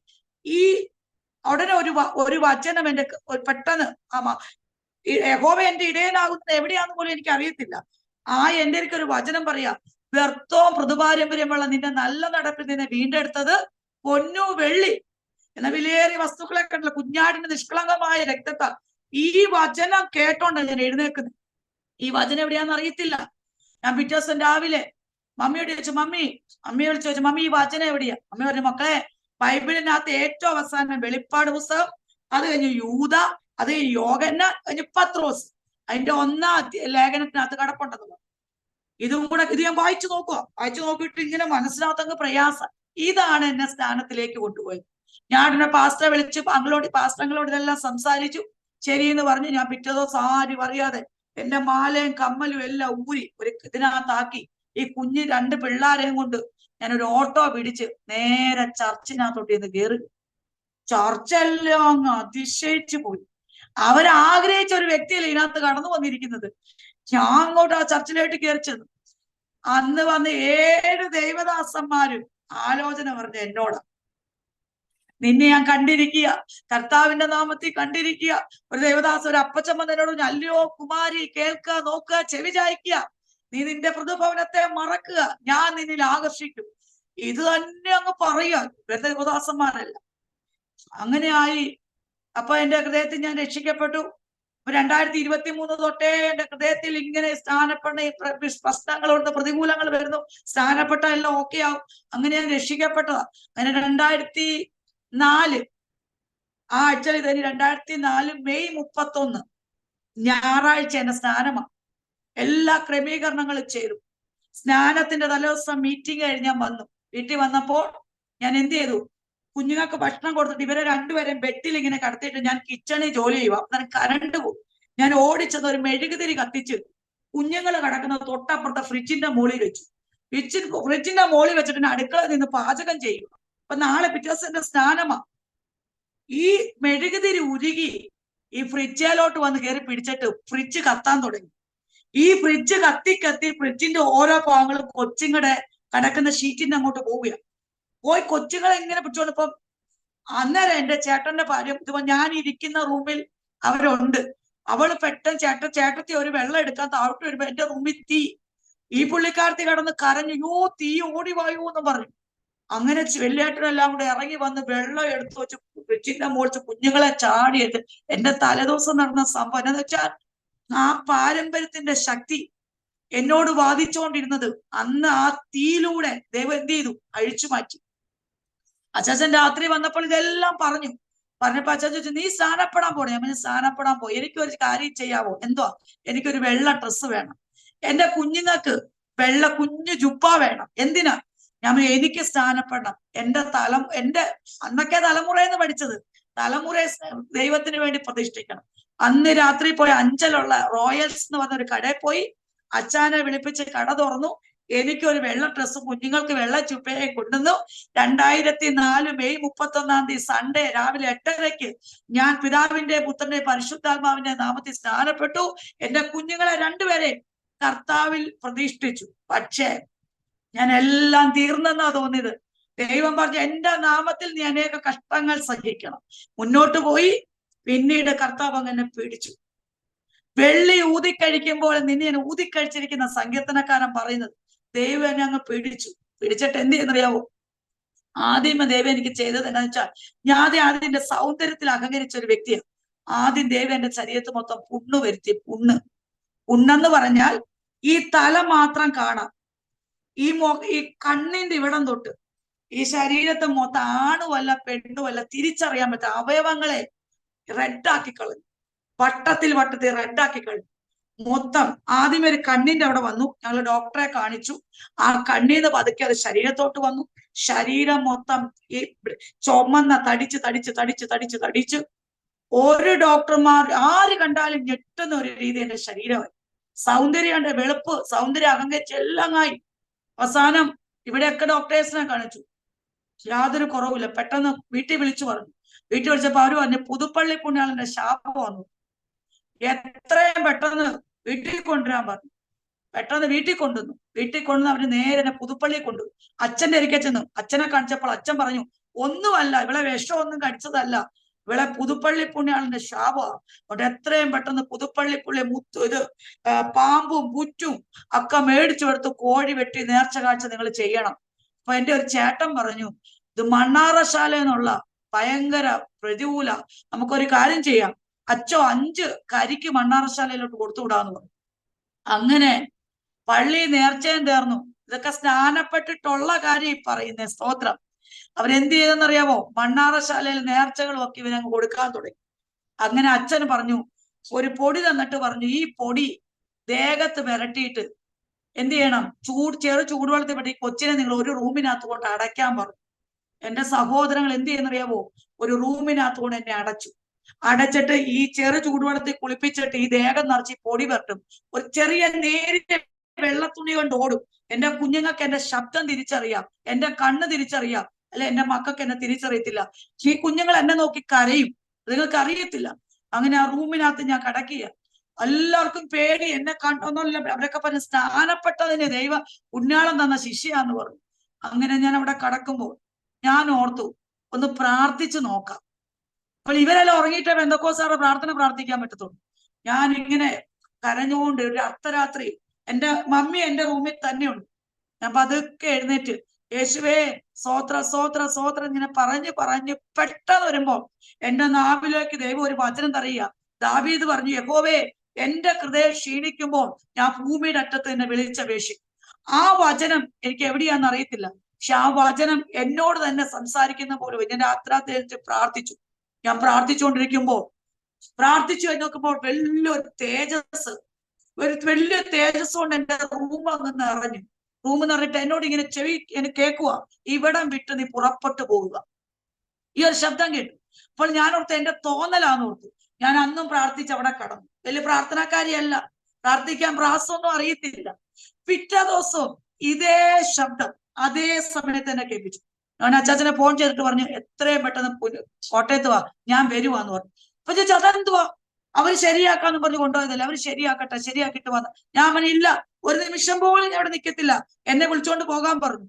അങ്ങനെ അച്ചാച്ചൻ പെട്ടെന്ന് കാറും എടുത്തോണ്ട് വന്നു. ഞാൻ ഈ കുഞ്ഞുങ്ങളെ പുള്ളി കയറ്റി ആ വെള്ള തുണി എന്റെ ദേഹത്തിട്ട് എന്നെ കൊണ്ട് പുനലൂർക്ക് വരുന്ന സമയത്ത് വഴിമത്തെ പുള്ളി മമ്മിയുടെ അനിയത്തി വിളിച്ചു പറയുന്നു. മമ്മിയുടെ അനിയത്തി തേവള്ളി സ്കൂളിലെ ടീച്ചറായിരുന്നു. വിളിച്ചു പറഞ്ഞു, മോനെ തിരുവനന്തപുരത്തുള്ള യോഗിരാജ് സാറുണ്ട്, കോസ്മെറ്റോളിക് സർജനാ, പുള്ളിക്ക് ഞങ്ങൾ അപ്പോയിന്റ്മെന്റ് എടുത്തിട്ടുണ്ട്, നേരെ മോളെ കൊണ്ട് അവിടെ വരാൻ പറഞ്ഞു. ചിലപ്പോൾ നമുക്ക് അവിടെ ഒന്ന് കൊണ്ട് കാണിക്കാം, ഏറ്റവും അവസാനത്തെ കയ്യാ. അങ്ങനെ അവിടെ കൊണ്ടുവന്ന ഡോക്ടർ എന്നെ തിയേറ്ററിലേക്ക് കൊണ്ടുപോയിട്ട് എന്റെ ഈ സൈഡിന്റെ വയറിന്റെ സൈഡിന്ന് ആ ചുമന്നിരുന്ന് അത് കണ്ടിച്ചെടുത്തിട്ട് എന്ത് ചെയ്തു, ഡോക്ടർ അത് ടെസ്റ്റിന് വിട്ടിട്ട് പറഞ്ഞു വെയിറ്റ് ചെയ്യാൻ പറ്റും, എന്റെ റിസൾട്ട് പറ്റുമെന്ന് പറഞ്ഞു. അതിന്റെ 2 ദിവസം കഴിഞ്ഞപ്പോൾ റിസൾട്ട് വന്നപ്പോൾ ഡോക്ടർ ഓർത്ത് എനിക്ക് സോറിയോസിസ് ആണെന്ന് ഓർത്ത്, ഹൈലി സോറിയോസിസ്. പക്ഷെ അത് നെഗറ്റീവ് ആയിരുന്നു. ഡോക്ടർ ഇങ്ങനെ ഒരു രോഗം ഞാൻ കണ്ടിട്ടില്ല, എന്റെ ജീവിതം ഇത്രയും എന്റെ എക്സ്പീരിയൻസ് ഞാൻ കണ്ടിട്ടില്ല. ഇനി നിങ്ങൾ ഒരു കാര്യം ചെയ്യും, ഇപ്പൊ കുഞ്ഞിന് വേണ്ടി പ്രാർത്ഥിക്കും. എന്നിട്ട് ഒരു ചെറിയൊരു ട്യൂബ് തന്നിട്ട് പറഞ്ഞു, ഇത് വീട്ടിൽ കൊണ്ട് അവളെ പെരട്ടാൻ പറഞ്ഞു. ഞങ്ങൾ തിരിച്ച് വീട്ടിൽ വന്നു. ഞങ്ങൾ കിടക്കുക, എന്നെ ഇങ്ങനെ കൊച്ചുങ്ങൾ നോക്കുന്നു, എല്ലാരും ഒരു വികൃത ഭാവത്തിൽ ഇങ്ങനെ നോക്കിക്കൊണ്ടിരിക്കുക. ആ മുറിക്കകത്ത് കയറി കരയാൻ തുടങ്ങി. കരഞ്ഞു. അച്ചാച്ചനും കരഞ്ഞു. ഞങ്ങൾ എന്റെ കൈ കോർത്ത് പിടിച്ച് പ്രാർത്ഥിക്കാൻ തുടങ്ങി. ഫാസ്റ്റേ ആ പ്രാർത്ഥിക്കും തോറും ഒരു പ്രകാശം ഇങ്ങനെ ഞങ്ങളുടെ റൂമിലേക്ക് ഇറങ്ങി വന്നിട്ട്, ഹല്ലേലൂയ, എന്നോട് ദൈവത്തിന്റെ പരിശുദ്ധാത്മാവ് പല ചോദ്യങ്ങൾ എന്നോട് ചോദിക്കാൻ തുടങ്ങി. ഞാൻ അങ്ങോട്ട് മറുപടി പറയാൻ തുടങ്ങി. ആ മറുപടി പറഞ്ഞതിന്റെ പിറ്റേ ദിവസം ഞാൻ രാവിലെ അച്ചാച്ചനെ കുളിപ്പിക്കാൻ വേണ്ടി കുളിപ്പിക്കാന്ന് പറഞ്ഞ അച്ചാച്ചൻ എന്നെ വിളിക്കുമ്പോ ഞാൻ കണ്ണാടി ചെന്ന് നോക്കുമ്പോൾ എന്റെ ശരീരത്തൊറ്റ പാടുകളില്ല. എന്റെ ശരീരം മൊത്തം നോർമലായി, ഒരു പാടുമില്ല. പെട്ടെന്ന് ഞാൻ തുണി വലിച്ചിട്ടപ്പോ മുഖമൊക്കെ അങ്ങ് തേജസ് കൊണ്ട് പഴയതിലും അങ്ങ് സൗന്ദര്യമാണ്. ഇതെങ്ങനെ സംഭവിച്ചു? ഇതെങ്ങനെ നടന്നു? ഇതൊരു മിറക്കിൾ അല്ലാതെ പറ്റത്തില്ല. ഇവിടെ വീട്ടിലുള്ളവർക്കെല്ലാം അത്ഭുതമായി. അങ്ങനെ ഞാൻ ഇത് സൗഖ്യം പ്രാപിച്ചു കഴിഞ്ഞു. ചർച്ചിൽ പോയപ്പോൾ ദേവദാസിനോട് പറഞ്ഞു, നിന്നെ കർത്താവിന്റെ വേലയ്ക്ക് വേണ്ടി കണ്ടിരിക്കുക, നീ കർത്താവിന്റെ വേലയ്ക്ക് വേണ്ടി സറണ്ടർ ആകാൻ പറഞ്ഞു. ഞാൻ പറഞ്ഞില്ല, എനിക്ക് ഒരിക്കലും പുസ്തകം എടുത്ത് പ്രസംഗിക്കേണ്ട, നീ പ്രസംഗിക്കാൻ അറിയത്തില്ല, എനിക്ക് കർത്താവിന്റെ വേല ഇഷ്ടമല്ല, വീടുകളിൽ കയറി ഇറങ്ങാൻ, പ്രാർത്ഥിക്കുക, പൈസ മേടിക്കുക, ഇതൊന്നും എനിക്ക് ഇഷ്ടമല്ല, എനിക്ക് കർത്താവിന്റെ വേലയെ ചെയ്യേണ്ട. ഞാൻ അവിടെ കർത്താവിനോട് മറുതലിച്ചെന്നു. ഞാനൊരു വിശ്വാസി ആയിക്കോളാം, കേവലം ഒരു വിശ്വാസി, എന്റെ കുഞ്ഞുങ്ങൾ വേണേ കർത്താവിന്റെ വേലയ്ക്ക് ആയിക്കോട്ടെ, പക്ഷെ ഞാനാകത്തില്ല. അങ്ങനെ പോയി ഫാസ്റ്റ് എന്ത് ചെയ്യാം, ഞാൻ കർത്താവ് പറഞ്ഞിട്ട് ഞാൻ കീഴ്പ്പെട്ട് കൊടുത്തില്ല. പിന്നെ ദൈവം എന്നെ പിടിച്ചു. ഞാൻ ആദ്യം സംഭവിക്കുന്ന ചർച്ചിനകത്ത് ആരാധനയ്ക്കിടയ്ക്ക് സങ്കീർത്തനം വായിക്കാൻ എഴുന്നേക്കാൻ പറഞ്ഞു. സങ്കീർത്തനം വായിക്കാൻ എഴുന്നേൽക്കുമ്പോൾ ഈ നിൽക്കുന്ന നിപ്പ് ഞാൻ ബോധം കെട്ടുവീണു. ഓടി എല്ലാവരും കൂടെ വന്നു കോരി എടുത്തു നോക്കിയപ്പോൾ ഛർദിക്കുക. പെട്ടെന്നൊരു ബക്കറ്റ് കൊണ്ടുവന്നു, 1/2 ബക്കറ്റോളം അങ്ങ് ഛർദിച്ചു. പിന്നെ എന്റെ അസുഖം എന്തുവാ, എഴുന്നേൽക്കുമ്പോൾ ഛർദിക്കുക. അവസാനം എല്ലാരും കൂടെ പറഞ്ഞു, തിരുവനന്തപുരം മെഡിക്കൽ കോളേജിലെ ന്യൂറോളജിസ്റ്റ് ഡോക്ടർ ഷാജി പ്രഭാകരൻ ഒങ്ങുമൂടുള്ള ഡോക്ടറെ കൊണ്ട് കാണിച്ചപ്പോ ഡോക്ടർ പറഞ്ഞു, നിങ്ങളെ 2 പേരെയും കണ്ട ഒരു കുഴപ്പമില്ല, മെയ്ഡ് ഫോർ ഈച്ച് അതർ, നല്ല കപ്പിളാ, പക്ഷെ ഈ മോളെ എന്ത് ചെയ്യണം, MRI ചെയ്ത് നോക്കണം. MRI ചെയ്തപ്പോ ഡോക്ടർ പറയാ, എന്തോ ഈ കുഞ്ഞിന്റെ ജീവിതത്തിലെ പ്രശ്നം, അവിടെ ഈ വലത് ഭാഗത്തെ ഈ നരമ്പ് ഈ ബ്രെയിനിലായിട്ടോട് കണക്ട് ചെയ്യുന്ന ഈ രണ്ട് നരമ്പിന്റെ ഇടയ്ക്ക് അവർക്ക് ഒരു വിടവ് വന്നിരിക്കുക. അതുകൊണ്ട് 1 വർഷം നിങ്ങൾ സൂക്ഷിച്ചോണം, ഇല്ലെങ്കിൽ ചിലപ്പോൾ നിൽക്കുന്ന നിപ്പിൽ അവൾ ബോധം കെട്ടുവേണ്ട ഈ ലോകത്തൊന്ന് മാറ്റപ്പെടും. അങ്ങനെ എന്റെ ഹസ്ബൻഡ് എന്നെ കൊണ്ടുവന്ന് പൊന്നുപോലെ നോക്കുന്ന അന്നും ഇന്നും മരുന്നുകൾ തന്നെ എങ്ങും വിടാതെ ഇങ്ങനെ നോക്കി നോക്കി നോക്കി നോക്കിക്കൊണ്ടപ്പോ കർത്താവിനോട് ചോദിച്ചു, ഇനി നീ സമ്മതമാണോ നിനക്ക്? അന്നേരവും ഞാൻ പറഞ്ഞ്, ഞാൻ കുറച്ചൊക്കെ പ്രസംഗിക്കാം, പക്ഷെ ഇങ്ങനെ പോകത്തില്ല, കുറച്ചൊക്കെ നിൽക്കാം. അവിടെ കർത്താവിന്റെ ഇടയ്ക്ക് ഞാൻ കർത്താവിനെ പറ്റിക്കുക. പിന്നീട് ഉണ്ടായ സംഭവം എന്താന്ന് ചോദിച്ചാൽ, എനിക്ക് പീരിയഡ്സ് ആകാതെ ശരീരം മൊത്തം അങ്ങ് വണ്ണിക്കാൻ തുടങ്ങി.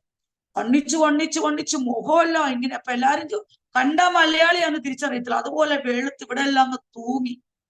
അവസാനം പല ഡോക്ടേഴ്സിനെയും കാണിച്ചപ്പോ അവരെല്ലാം പറഞ്ഞു, വണ്ണം കുറയ്ക്കുക, വണ്ണം കുറയ്ക്കും. പക്ഷെ വണ്ണം എങ്ങനെയാ കുറയ്ക്കുന്നേ? അങ്ങ് കയറി ചീർക്കുക, ഡ്രസ്സുകളൊന്നും കയറത്തില്ല.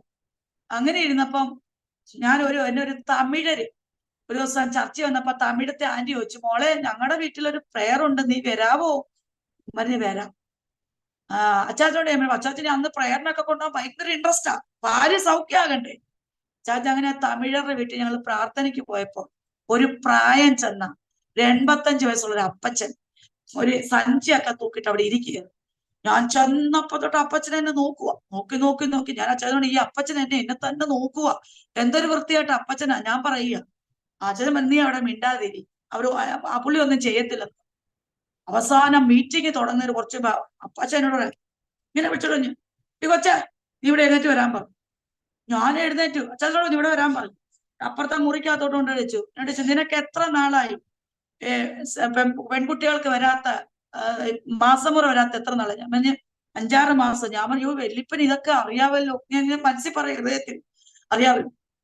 നിനക്ക് വന്നില്ലല്ലേ? പല ഡോക്ടർമാരെ കാണിച്ചല്ലേ? തല തുണിയിട്, ഞാൻ പ്രാർത്ഥിക്കാൻ പോകും. ഒറ്റ പ്രാർത്ഥന പ്രാർത്ഥിച്ചിട്ട് പോയിരിക്കാൻ പറഞ്ഞു. അവിടെ പോയിരിക്കാൻ പറഞ്ഞു. വീട്ടിലേക്ക് വന്നു. എനിക്ക് ഞാൻ നോർമൽ സ്റ്റേജിലേക്കായി. അപ്പൊ 3 പ്രശ്നങ്ങൾ കഴിഞ്ഞ് കീഴ്പ്പെടണ്ടേ?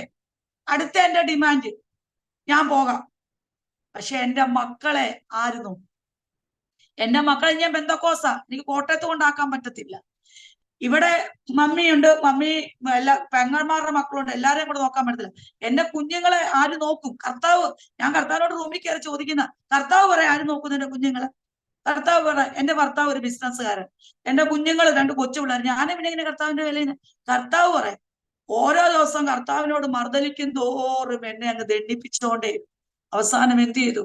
എന്റെ കുഞ്ഞുങ്ങളെ കർത്താവ് കഴക്കൂട്ടം മിലിറ്ററി സ്കൂളിൽ അവർക്ക് അഡ്മിഷൻ കിട്ടി. 2 ആൺകുഞ്ഞുങ്ങളെ അവിടെ ആക്കി. എന്നെ കർത്താവിന്റെ ഓരോ മീറ്റിങ്ങിന് കടന്നുപോയി. അവസാനം ദൈവത്തിന്റെ വചനം സ്വർഗം എന്നെ പഠിപ്പിച്ചിട്ട് കർത്താവിനോട് ആദ്യം പറഞ്ഞു, നീ ആദ്യം ഭവനത്തിൽ പ്രാർത്ഥന തുടങ്ങാൻ പറഞ്ഞു. അപ്പോൾ ഇവിടെ പ്രാർത്ഥന ഉണ്ടായിരുന്ന പ്രാർത്ഥനയാണ്, ഞാൻ നിന്ന് പോയതാ. പക്ഷെ ഞാൻ ഇവിടെ പ്രാർത്ഥിക്കാൻ തുടങ്ങി. അങ്ങനെ ആ പ്രാർത്ഥന സ്റ്റാർട്ട് ചെയ്ത്, എനിക്കൊന്നും അറിയത്തില്ല.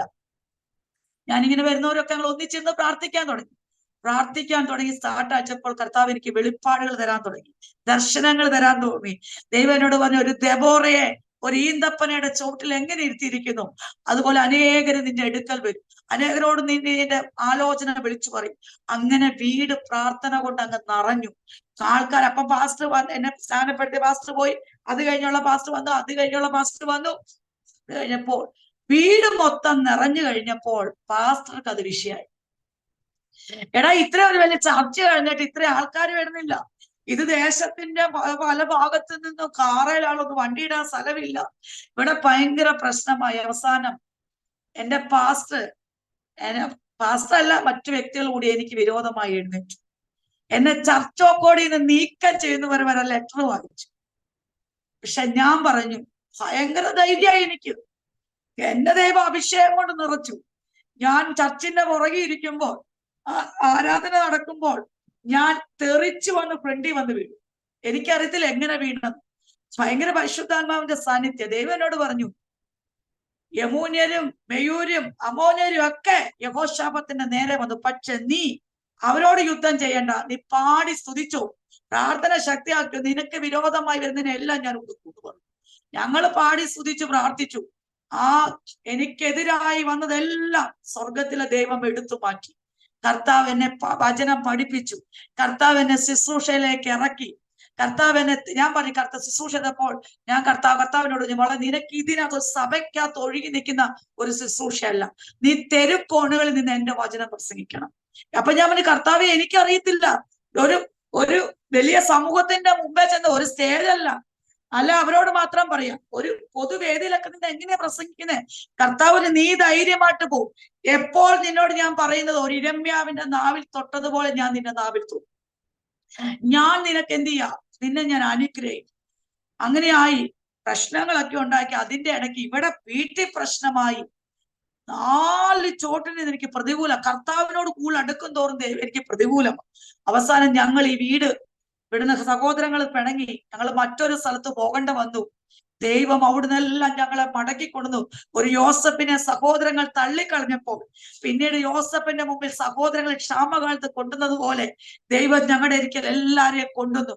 ഈ ഞാൻ ഇരിക്കുന്ന വീട്ടിൽ നിന്ന് ഞങ്ങളെ ഇറക്കി വിട്ടതാ. പക്ഷെ ദൈവം എന്നോട് പറഞ്ഞു, നീ കരയരുത്, നിന്നെ എവിടെ പോയോ അവിടെ ഞാൻ നിന്നെ മാനിക്കും. എന്തിനാ? ഈ പുസ്തകത്തിന്റെ പേര് ഇത് ചുമന്നതിന്റെ പേരിൽ എന്റെ ജീവിതത്തിൽ വന്ന പ്രതികൂലം മൊത്തം. അതുകൊണ്ട് എവിടെ നിന്നെ തള്ളിക്കളഞ്ഞോ അവിടെ ഞാൻ മാനിക്കും. എന്റെ സ്വർഗം എന്നെ ഇവിടെ കൊണ്ട് മാനിച്ചു. ഞാൻ ഫാസ്റ്റ് ഒരു വീടിന് വേണ്ടി കരഞ്ഞിട്ടുണ്ട്. എന്റെ കുഞ്ഞുങ്ങളെ കൊണ്ട് സ്വസ്ഥമായിട്ട് ഒരു കുടില് മതി കർത്താവെ, അവരെ ദൈവത്തിന്റെ വചനം പഠിപ്പിച്ച് അവരെ കർത്താവിന്റെ ദാസന്മാരാക്കി, എന്റെ കർത്താവിനെ അവര് ക്രിസ്തുവിനെ പ്രസംഗിക്കുന്ന കാണുന്ന ഒരു അമ്മയാക്കി ഈ ലോകത്തുനിന്ന് എനിക്ക് ആ പ്രത്യാശയായ ആ ദൈവത്തിന്റെ ഭവനത്തിലേക്ക് എത്തിച്ചേർന്ന് മാത്രമേ എനിക്ക് ആഗ്രഹമുള്ളായിരുന്നു. ഞാൻ അങ്ങനെ പ്രാർത്ഥിച്ചതാ. ഞാൻ ഒരു ഭവനത്തിന് വേണ്ടി പ്രാർത്ഥിച്ചു. കർത്താവ് എനിക്ക് 3 ഭവനം. ഹല്ലേലൂയ. എന്ത് ചോദിച്ചാലും ഞാനൊരു പ്രൗഡായിട്ട് പറയുകയല്ല, ഞാൻ എന്ത് ചോദിച്ചാലും എന്റെ കർത്താവ് എനിക്ക് തരും. എന്തും ചോദിച്ചു. ഇപ്പൊ ഞാൻ ഇവിടുന്ന് പറയാം, കർത്താവേ നാളെ എനിക്കൊരു ഇവിടെ പോയി പ്രസംഗിക്കണം. അത് സ്വർഗം ആരേലും മുഖാന്തരം ഒരുക്കി കൊണ്ട് വരുത്തും. കാരണം പൗലോസ് കർത്താവിന്റെ പേരിൽ സഹിച്ച കഷ്ടങ്ങൾ അനവധിയാണ്. ഞാൻ എന്റെ കർത്താവിന്റെ ഈ പുസ്തകം നിമിത്തം ഞാൻ സഹിച്ച കഷ്ടങ്ങൾ ഒരുപാട്. അപവാദങ്ങൾ, നിന്ദകൾ, പരിഹാസങ്ങൾ ഒരു കൂമ്പാരമായി എന്റെ തലയുടെ ചോട്ടിൽ വന്നിട്ടും എന്നെ ദൈവം പറഞ്ഞു, നീ കുലുങ്ങല്ലെന്ന് പറഞ്ഞു.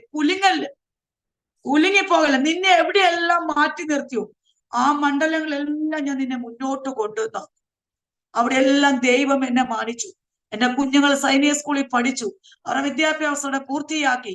അവരുടെ 3 വയസ്സിൽ എന്റെ കൊച്ചുമോന്റെ 3 വയസ്സിലും വെല്ലുമോന്റെ 5ാമത്തെ വയസ്സിലും ഒരു വീട്ടിൽ വെച്ച് എറണാകുളത്തുള്ള ദേവദാസം വന്ന് ഒരു ദൂത് പറഞ്ഞു, എന്റെ വല്യമോൻ വലുതാകും. ഒരു പിള്ളേരും എടുക്കാത്ത ഒരു എഞ്ചിനീയറിംഗ് മേഖലയായിരിക്കും അവൻ തെരഞ്ഞെടുക്കുന്നത്. അവനെ ഞാൻ ഒരു ബെസലിനെ പോലെ ദൈവജനത്താൽ നിറയ്ക്കും. നീ പ്രാർത്ഥിച്ചു. കൊച്ചുമോനോട് വന്നതിന് കൊച്ചുമോൻ പാലും കുപ്പി നിപ്പിൾ ഫീഡ് ചെയ്തുകൊണ്ടിരിക്കുന്ന സമയം 3 വയസ്സ്. അന്ന് ആ കടക്കുമ്പോൾ അവനോടൊന്ന് പറഞ്ഞു, നീ ഒരു മിഷണറി ഡോക്ടറായിട്ട് മാറും, നിന്നെ ഒരു ഡോക്ടറാക്കി മാറ്റും. പക്ഷെ സൈനിക സ്കൂളിൽ പഠിച്ചു കഴിഞ്ഞപ്പോൾ ഇവർക്ക് ഡോക്ടർ ആകണമെന്നുമില്ല. ഇവർക്ക് എന്താകണം? ഡിഫൻസ് ഉദ്യോഗസ്ഥന്മാരാണ്. ഇവർക്ക് ഡിഫൻസിൽ കയറണം, തോക്കെടുക്കണം, അവർക്ക് അവിടെ പോണം, ഇവിടെ പോണം. പിന്നെ ഞാൻ പഠിച്ചപ്പോൾ മനസ്സിലായി, ഡിഫൻസ് മൊത്തം കള്ളുകുടിയാ. ഇവർക്ക് കള്ളു കുടിച്ചേ പറ്റത്തുള്ളൂ. ഇവർക്ക് പ്രമാണത്തെ അവിടെ മുറുകെ പിടിച്ചോണ്ട് നിൽക്കാൻ പറ്റത്തില്ല. പക്ഷെ ഞാൻ കർത്താവിനോട് ഞാൻ ചോദിച്ചതാ, മേടിച്ചതാ, കുഞ്ഞുങ്ങളെ അവിടെ കൊണ്ട് സൈനിക സ്കൂളിൽ വിട്ടതാ. ഞാൻ അതിനു വേണ്ടി വില കൊടുത്തതാ. എന്റെ കുഞ്ഞ് സൈനിക സ്കൂളിലെ ടെസ്റ്റുകൾ മൊത്തം പാസ്സായി. ഞങ്ങൾ അഡ്മിഷന് വേണ്ടി സൈനിക സ്കൂളിൽ ചെല്ലുമ്പോൾ സൈനിക സ്കൂളിൽ ഞങ്ങളോട് പറഞ്ഞു എല്ലാ ഡോക്യുമെന്റ്സുമായിട്ട് വരാൻ പറഞ്ഞു. ഡോക്യുമെന്റ്സുമായിട്ട് പണവുമായിട്ട് ഞങ്ങൾ അവിടെ ചെന്നിരിക്കുമ്പോൾ അവനെ തിരുവനന്തപുരത്ത് പട്ടത്ത് പഠിപ്പിച്ച ഒരു സാറിന്റെ വീട്ടിൽ ചെന്ന് ഇവന് നല്ല മാർക്ക് കിട്ടിയിരുന്നു. അവിടെ ചെന്ന് സെലിബ്രേഷന് കഴിഞ്ഞു. സൈനിക സ്കൂളിൽ ചെന്നിരുന്ന് ഡോക്യുമെന്റ്സ് എല്ലായിടത്തും പൈസ അടയ്ക്കുന്ന സമയപ്പോൾ പിയൂണ് ഞങ്ങളോട് പറയുന്നു, നിങ്ങളെ അകത്ത് മാഡം വിളിക്കുന്നെന്ന് പറയും. ഞങ്ങൾ അടുത്തോടെ മാഡം ഞങ്ങളോട് പറയാ, ഐ ആം വെരി സോറി. എന്താ? മോന് സൈനിക സ്കൂളിൽ അഡ്മിഷൻ ഇല്ല. അതെന്തോ സാറേ? അത് നിങ്ങളുടെ മോന്റെ കാല് ഫ്ലാറ്റ് ഫുട്ടാ. ആ ഡോക്ടർ ഇവിടെ എഴുതി വെച്ചിട്ടുണ്ട്, മെഡിക്കൽ കോളേജിലെ ഫ്ലാറ്റ് ഫുട്ടാ, അഡ്മിഷൻ ഇല്ല. അന്ന് നമ്മുടെ മന്ത്രി, അന്ന് ഇതിന്റെ ഡിഫൻസിന്റെ മന്ത്രി ആരാ? എ കെ ആന്റണി സാറാ. എ കെ ആന്റണി സാർ വിചാരിച്ചാൽ പോലും നിങ്ങളുടെ മോൻ ഇവിടെ അഡ്മിഷൻ കിട്ടത്തില്ലെന്ന് പറഞ്ഞു. മെഡിക്കൽ കോളേജിലെ ഡോക്ടർ സൈൻ ഇട്ടെന്ന് പറഞ്ഞു. ഇനി അവന് കിട്ടത്തില്ലെന്ന് പറഞ്ഞു. എന്റെ ഇളയ കുഞ്ഞ്, ഞാനും എന്റെ ഹസ്ബൻഡും ഒക്കെ തകർന്നു പോയി. കാരണം എല്ലായിടത്തും വിളിച്ചു പറഞ്ഞു സൈനിക സ്കൂളിൽ അഡ്മിഷൻ ആയി മോന്. ഞാൻ തിരിച്ചു വീട്ടിൽ വന്നു. ഞങ്ങൾ ചോദിച്ചു, ഞങ്ങൾ കർത്താവ് എന്തോ ഒരു പോംവഴി. ഞാനും എൻ്റെ അച്ചാച്ചനും എൻ്റെ കുഞ്ഞുങ്ങൾ രണ്ടുപേരും കൂടെ രാവിലെ മെഡിക്കൽ കോളേജിൽ പോകും. മെഡിക്കൽ കോളേജിൽ പോയി ഒരു തൂപ്പുകാരെ പോലും പരിചയമില്ല. മോനെ അന്ന് മോന്റെ മെഡിക്കൽ തയ്യാറാക്കിയ ഡോക്ടറാന്ന് ഞങ്ങൾക്ക് അറിയത്തില്ല. ഞങ്ങൾ ഈ ഡോക്ടറെ കാണാൻ വേണ്ടി നേരം വെളുത്ത് പുനലൂന്ന് ഒരുങ്ങി മെഡിക്കൽ കോളേജ് ചെന്നിരിക്കും. അവിടെ ഒരു തൂപ്പുകാരെ പോലും ഞങ്ങൾക്ക് അറിയത്തില്ല. പട്ടിക്കുഞ്ഞുങ്ങൾ പോയി ഇരിക്കുന്നത് പോലെ ഞങ്ങൾ പോയി ഇരുന്നിട്ട് വൈകിട്ട് ഞങ്ങൾ തിരിച്ചു വരും. ഞങ്ങൾക്ക് ആരെയും പരിചയമില്ല. മോന് കൊച്ചു മോനല്ലേ, മോനോടിക്ക് മോനെ എന്ന് കാണിച്ച ഡോക്ടർ ഏത് റൂമില് എനിക്കറിയത്തില്ല. 3 വയസ്സിൽ ആ 3.5 വയസ്സിൽ അഭിഷേകം പ്രാപിച്ചൊരു കുഞ്ഞ എൻ്റെ ഇളയ മോൻ.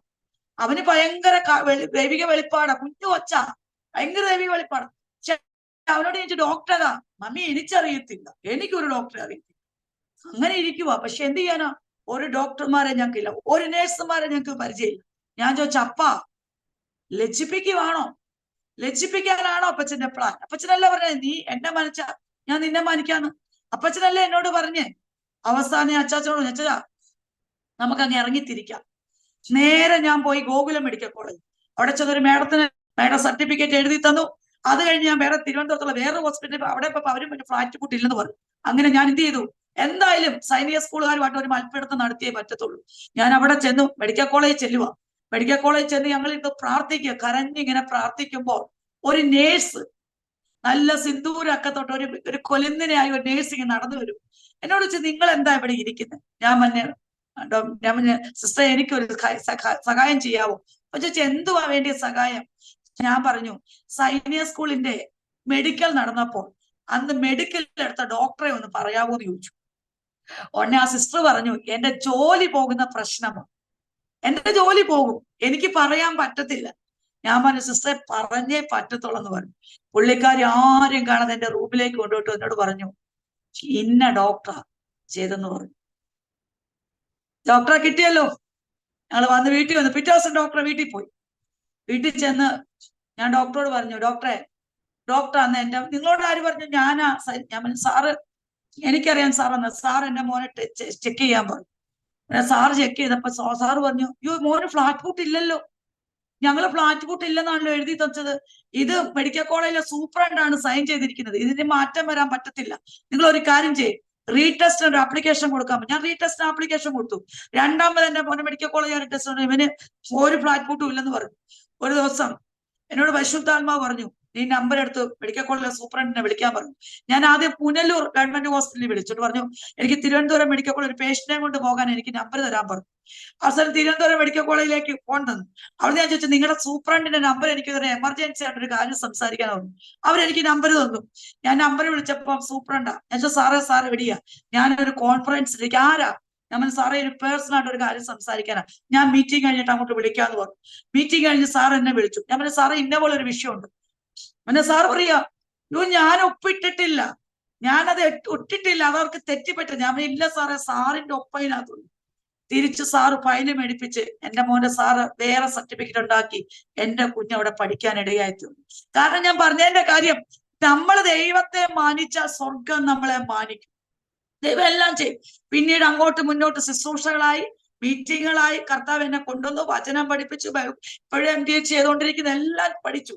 പക്ഷേ ഈ കഴിഞ്ഞ 2021 എന്റെ ജീവിതത്തിൽ എനിക്ക് ഭയങ്കര ഒരു പ്രശ്നം ഉണ്ടായി. എനിക്ക് ഭയങ്കര എല്ലാ വർഷവും ഞാൻ ഓഗസ്റ്റിൽ ഉപവസിക്കും. അന്ന് ഞാൻ ഓഗസ്റ്റിൽ ഉപവസിച്ചില്ല. കാരണം ഞാൻ ഓർത്ത് ഒരു മാസം കഴിഞ്ഞ് സെപ്റ്റംബറിൽ ഉപവസിക്കണം. ഞാൻ സെപ്റ്റംബർ 1-ാം തീയതി ഉപവസിക്കുമ്പോൾ ഉപവാസം അങ്ങോട്ട് തുടങ്ങി 3 ദിവസം കഴിഞ്ഞപ്പോൾ എനിക്ക് അല്പം ബ്ലീഡിങ് ഉണ്ട്. ഞാനോർത്ത് സാധാരണ വരുന്ന ബ്ലീഡിങ് ആണെന്നോർത്തു. ഉപവാസം നിർത്തിയില്ല. മുന്നോട്ട് പോയും തോറും ബ്ലീഡിങ് അങ്ങ് കൂടിക്കൊണ്ടിരിക്കും. ഫസ്റ്റ് എന്ത് പറയാൻ, അവസാനം ബ്ലീഡിങ് കൂടി ശരീരത്തിലെ HB കുറഞ്ഞു. പക്ഷെ ഉപവാസം വിട്ടില്ല.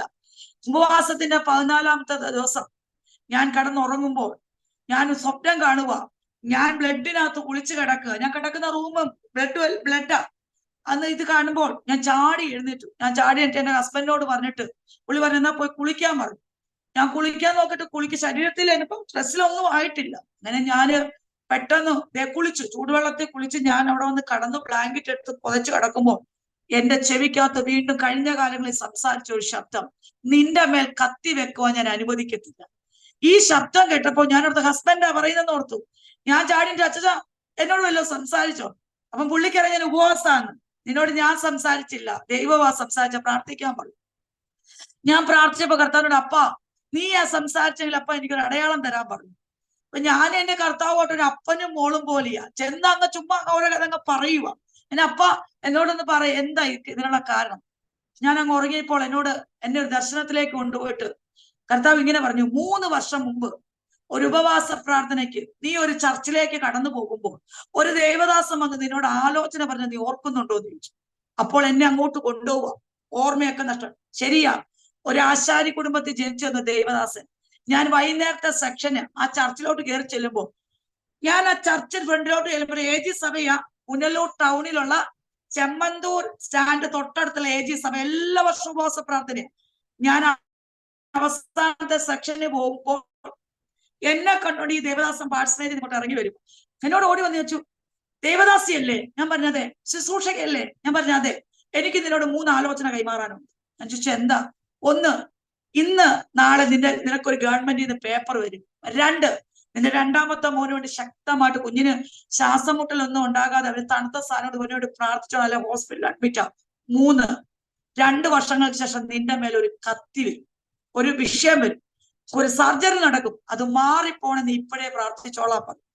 ഞാന് മീറ്റിംഗ് കഴിഞ്ഞ് ഞങ്ങൾ അച്ഛൻ വന്ന് എന്നെ ബൈക്കാ കൊണ്ടു വീട്ടിലോട്ട് കയറുമ്പോൾ ഫോൺ വരുന്നു, ഇതാ ഗവൺമെന്റിൽ നിന്ന് ഒരു പേപ്പർ. അത് ഞങ്ങൾ രാത്രി അത് കഴിഞ്ഞു. പിന്നെ ഒരാഴ്ച മോൻ വന്നു. മോനെ ഞങ്ങൾ പൊന്നുപോലെ നോക്കി, ഒന്നും കൊടുക്കാതെ, അവന് അസുഖം ഉണ്ടാക്കാതെ അത് ക്ലിയർ ആയി. പക്ഷെ സർജറി എന്നുള്ള കാര്യം ഞാൻ ഒട്ടും മറന്നു. വർഷങ്ങൾ കഴിഞ്ഞില്ല. കർത്താവ് അതിന്റെ സമയം വന്നിരിക്കുവാന്ന് പറഞ്ഞു. നീ പ്രാർത്ഥിക്കാൻ പറഞ്ഞു. പാസ്റ്ററെ, ഞാൻ 21 ദിവസം ചർച്ചിൽ ചെന്നിരുന്ന് ഞങ്ങളുടെ ബാവുച്ചെറിയാൻ പാസ്റ്റർ പോന്നില്ല. പാസ്റ്റർ പറഞ്ഞു, സിസ്റ്ററെ പോയി ഡോക്ടറെ കാണിച്ചു, അവര് പറയുന്നത് പോലെ ചെയ്. ഇവിടെ പറഞ്ഞു, പിള്ളേര് പറഞ്ഞു, എന്റെ മോൻ എന്നെ ഡോക്ടറെ കൊണ്ട് കാണിച്ചു. അപ്പൊ ഡോക്ടർ പറഞ്ഞു സർജറി ചെയ്തേ പറ്റത്തുള്ളൂ എന്ന് പറഞ്ഞു. 6 ഡോക്ടർമാര് വിധി എഴുതി എനിക്കൊരു സർജറി വേണം. അവസാനം ഞങ്ങൾ എന്ത് ചെയ്തു? കിംസിൽ, തിരുവനന്തപുരം കിംസ് ഞങ്ങൾ ഡേറ്റ് എടുത്തു. ഡിസംബർ 28. അന്ന് എന്റെ ബർത്ത്ഡേ ആണ്. അന്ന് ഞങ്ങൾ ഡേറ്റ് എടുത്ത് എന്റെ സർജറിയാണ്. എല്ലാ കാര്യങ്ങളും ഞങ്ങൾ ക്രമീകരിച്ചു. അന്നൊരു ഓരോ ദിവസം ഹസ്ബൻഡോട് അച്ഛൻ പോണോ എന്നേരം പുള്ളി പറയുമ്പോൾ മിണ്ടായിരി എന്ന് പറയും. നിന്റെ ദൈവം നിന്നോട് പറഞ്ഞു, നിനക്കല്ലേ അറിഞ്ഞു, എന്നോടല്ലല്ലോ പറഞ്ഞു. ഞാൻ എല്ലാവരോടും എന്റെ ദൈവം എന്നോട് പറഞ്ഞു, എന്റെ ദൈവം എന്നോട് പറഞ്ഞു. അങ്ങനെ ഇരുന്നു. അവസാനം ഡിസംബർ 28-ാം തീയതി പോകണ്ടേ, തലേദിവസം 2 ദിവസം മുമ്പ് അഡ്മിറ്റ് ആകണം. വീട്ടിൽ നിൽക്കാൻ ആള്, ഹോസ്പിറ്റലിൽ നിൽക്കാൻ ആള്, മോന്റെ കാര്യങ്ങളെല്ലാം അവൻ ക്രമീകരിച്ചു. അവന് +2 കഴിഞ്ഞ് പിന്നെ ബിടെക് എഞ്ചിനീയർ കഴിഞ്ഞു. അവന്റെ കാര്യങ്ങളെല്ലാം അവൻ ക്രമീകരിച്ച് ഇങ്ങനെ ഇരുന്നു. അവസാനം എന്ത് ചെയ്തു? ഞാന് പോകാൻ ഒരുങ്ങി. അപ്പോൾ ഞാൻ ഹസ്ബൻഡിനോട് ചോദിക്കുന്നുണ്ട്, പോണം. അങ്ങനെ പുള്ളിക്കാരൻ കടയിൽ ചെന്ന് എല്ലാം റെഡിയാക്കിയിട്ട് മുത്തൂറ്റിലേക്ക് എന്ന് പൈസ, അവിടെ 50,000 രൂപ കെട്ടിവെക്കണം. പൈസ മേടിക്കാൻ പുള്ളി പോയിക്കുമ്പോൾ ഒരു ചെറുപ്പക്കാരൻ അവിടെ ബൈക്കേ വരുക. ചച്ചാൻ എവിടെ പോവുക? ഞാൻ ഇന്ന സ്ഥലത്ത് പോവുക. അപ്പൊ പുള്ളി വെച്ച് ഇവനോട് പറയണോ?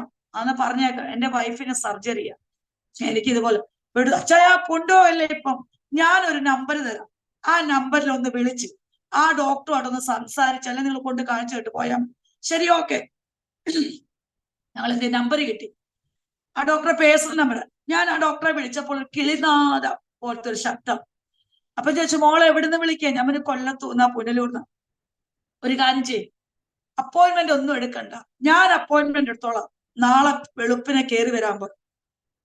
ഉടനെ എന്റെ ഡോക്ടർ റഫീഖ, കിംസിലെ ഡോക്ടർക്ക് ഞങ്ങൾ മെസ്സേജ് വിട്ടിട്ട് ഞങ്ങൾ പിറ്റേ ദിവസം രാവിലെ അവിടെ പാലായില്ല അവിടെ ചെന്ന് ഞാനും മോനും ഒക്കെ ചെന്നു. അവിടെ ചെന്ന് ഞങ്ങൾ ടിക്കറ്റ് എടുക്കുമ്പോൾ അവർ പറഞ്ഞു, ഇന്നലെ ശാന്തി മാഡം ഇതിന്റെ ടിക്കറ്റ് എടുത്ത് വെച്ചിട്ടുണ്ടെന്ന്. അപ്പം ഇത് ഞാൻ ലിങ്ക് മാഡത്തിന് വിട്ടു കൊടുക്കും. അപ്പൊ മാഡം എന്ത് ചെയ്യും? അവിടെ ചെന്നപ്പോ നോക്കിയപ്പോ ഒരു കന്യാസ്ത്രീയോ ഡോക്ടർ. ഉടനെ ഞങ്ങൾ റൂമിലോട്ട് കയറി ചെന്നു. ആ മോൾ ഇരിക്കാൻ പറഞ്ഞു. ഞാനവിടെ ഇരിക്കുക. ഇതപ്പോ ഞാൻ എല്ലാ മറ്റുള്ള ഡോക്ടേഴ്സിന്റെ ഡോക്യുമെന്റ് എല്ലാം ഇവിടെ എടുത്തു വെച്ചു. ഇതിങ്ങനെ നോക്കിയിട്ട് എന്നോട് പറഞ്ഞു, മുകളിലോട്ട് നോക്കാൻ പറഞ്ഞു. മുകളിലോട്ട് നോക്കണം, അത് വായിക്കാൻ പറഞ്ഞു. ദൈവത്തിന് കഴിയാത്ത ഒരു കാര്യവുമില്ല. ആ കന്യാസ്ത്രീ ഡോക്ടർ എന്നോട് പറയുക, ഗ്ലോറി. ഞാനും എന്നെ വെച്ചു, നീ ഒരു സുവിശേഷകയല്ലേ എന്ന് വെച്ചു. ഞാൻ പറഞ്ഞു അതേന്ന് പറഞ്ഞു. എന്നെ പരിശോധിച്ചപ്പോ എന്നെ പരിശോധിക്കാൻ പോലും അല്ല, ബ്ലീഡിങ് കൊണ്ട് നടക്കും. ഇന്നലെ 2 ദിവസമായി ഞാൻ ഉറങ്ങിയിട്ട്, 2 ദിവസമായെന്ന് പറഞ്ഞു. ഞാൻ തന്നെ സ്കാനിങ് ചെയ്യാം. എന്നെ കൊണ്ടുപോയി സ്കാനർ റൂമിൽ ചെന്ന് സ്കാനിങ് ചെയ്യാൻ പറ്റത്തില്ല ഡോക്ടർ. ഒരു വിധത്തിൽ ഡോക്ടർ ചെയ്തു. ഡോക്ടർ എന്നോട് വന്ന് എന്നെ കൊണ്ട് വന്ന് റൂമിൽ ഇരുത്തിയിട്ട് എന്നോട് പറഞ്ഞു, മോളെ ഇത് സർജറി ചെയ്യേണ്ട വിഷയമല്ല, ഇത് സെക്കൻഡ് ഡോസ് വാക്സിനേഷൻ എടുത്തപ്പോൾ നിനക്കുണ്ടായ ഒരു ഹോർമോണിന്റെ വ്യത്യാസമാണ്. ഇത് സർജറി ചെയ്ത് പൈസ കളഞ്ഞ് നിന്റെ ശരീരം കളയാനല്ല. നീ ഒരു കാര്യം 6 മാസം ഞാൻ പറയുന്നത് പോലെ നീ കേട്ട. അപ്പൊ ഞാൻ പറഞ്ഞു, എനിക്ക് പ്രസംഗിക്കണം. ഒരു ദിവസം പ്രസംഗിച്ചില്ല, ജീവൻ പോലും. നീ പ്രസംഗിക്കുവോ എന്തോ ചെയ്തു, പക്ഷെ നീ അല്പം റെസ്റ്റ് എടുക്കണം. അല്പം റെസ്റ്റ് എടുത്തേ മതിയാകത്തുള്ളൂ. Okay doctor. അങ്ങനെ എനിക്ക് ഒരു ഇഞ്ചക്ഷൻ വേണമായിരുന്നു. പെട്ടെന്ന് മോനെ വിട്ട് മോൻ കാറുമായിട്ട് കോട്ടയം അവിടുന്ന് വണ്ടി എടുത്ത് ശാസ്ത്രി റോഡിന് അവിടെ വന്ന് ഇഞ്ചക്ഷൻ എടുത്തോണ്ട് വന്ന് എന്നെ ഇഞ്ചക്ഷൻ എടുത്ത് അവിടെ കടത്തി. ഇവിടെ വീട്ടിൽ വന്നു. വീട്ടിൽ വന്നിട്ടും എന്റെ ബ്ലീഡിങ് കുറയുന്നില്ല.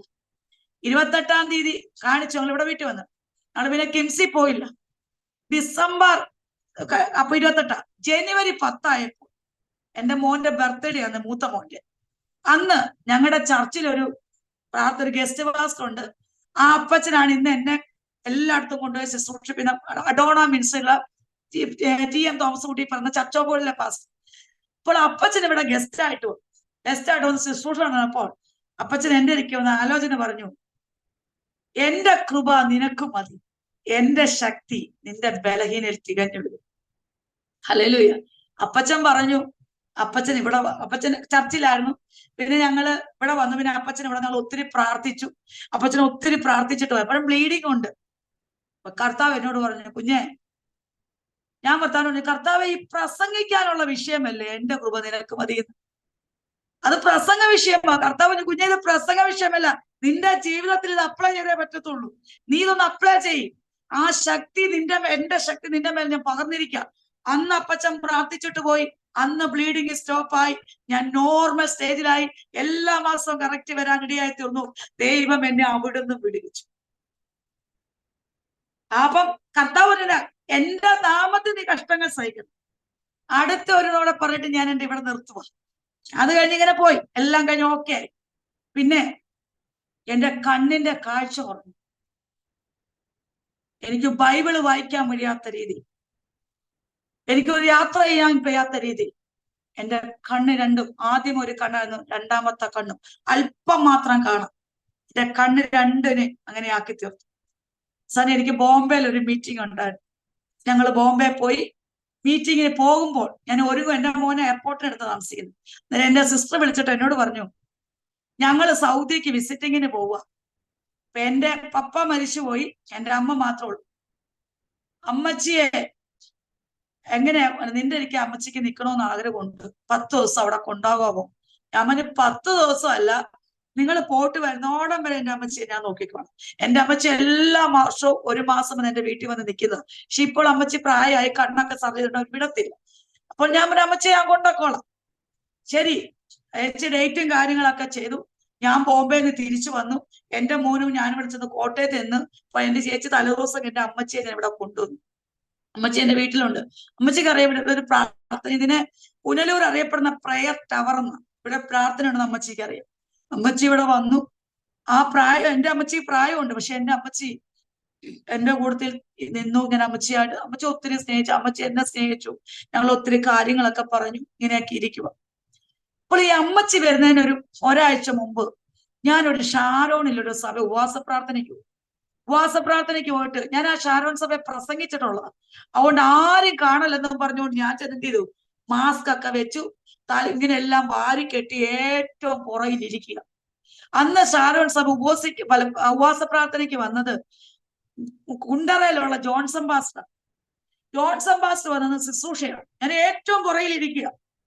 ശുശ്രൂഷ കഴിഞ്ഞു പാസ്റ്റർ സ്റ്റേജിന്റെ താഴോട്ട് ഇറങ്ങിയിട്ട് നേരെ എന്റെ അടുക്കലോട്ട് വന്ന് പറഞ്ഞു, ഇങ്ങനെ പറഞ്ഞു, അയ്യോ യഹോവേ എത്രത്തോളം എന്ന് പറഞ്ഞിട്ട് പറഞ്ഞു, ഇങ്ങനെ നീ പറയാൻ പോവുക, നീ ഏറ്റവും കൂടുതൽ സ്നേഹിക്കുന്ന ഒരു വ്യക്തി നിന്റെ ജീവിതത്തിൽ നിന്ന് മാറ്റപ്പെടാൻ പോവുക. നീ കരയരുത്, നീ വിലപിക്കരുത്, കാരണം നീ ഒരു ദെബോറയാണ്. നീ കരയാൻ പാടില്ല. ഒരു ന്യായപാലനം ചെയ്ത ദെബോറയുടെ ധൈര്യം നീ മറന്നു കളയരുത്. നീ എനിക്ക് വേണ്ടി നിൽക്കണം. എന്ത് പ്രതികൂലം വന്നാലും നീ അതിനെ ചവിട്ടണം, നീ ചിരിച്ചതിനെ മാറ്റണം എന്ന് ഒത്തിരി ദൂതുകൾ അങ്ങ് പാസ്റ്റ് പറഞ്ഞു കഴിഞ്ഞപ്പോൾ അവിടുത്തെ പാസ്റ്റർ ജോൺസൺ സാർ, എന്നെ ബൈബിൾ കോളേജിന്റെ അധ്യാപകൻ സാറിനൊക്കെ ഭയങ്കര ഇത് ആരോടാ ഈ പറയുന്നേ. അവര് വന്ന് നോക്കിയപ്പോ ഞാനാ. പെട്ടെന്ന് ഇതൊക്കെ കേട്ട് ആലോചനയൊക്കെ വീട്ടിൽ വന്നു. ബോംബെയിലൊക്കെ പോയി തിരിച്ചു വന്ന് അമ്മച്ചി ഇവിടെ കൊണ്ടുവന്നു. പാസ്റ്റേ, ഞാൻ അമ്മച്ചിക്ക് ഫുഡ് എല്ലാം കൊടുത്തു. ഞാൻ രാവിലെ ബൈബിൾ കോളേജിൽ പോയിട്ട് തിരിച്ചു വരുമ്പോ അമ്മച്ചി ഞങ്ങൾ ഒരുമിച്ച് ചെയ്താ ഭക്ഷണമൊക്കെ കഴിക്കുന്നു. അമ്മച്ചി രാവിലെ ബ്രേക്ക്ഫാസ്റ്റ് എനിക്ക് എടുത്തു വെക്കും, ഞാൻ കഴിക്കും. അത് ഞാൻ തിരിച്ചൊരു വെള്ളിയാഴ്ച ഞാൻ അമ്മ, എനിക്ക് ഭയങ്കര ക്ഷീണം, ഞാൻ ഇപ്പൊ കടന്നോട്ടെ. ഞാൻ കടന്നു.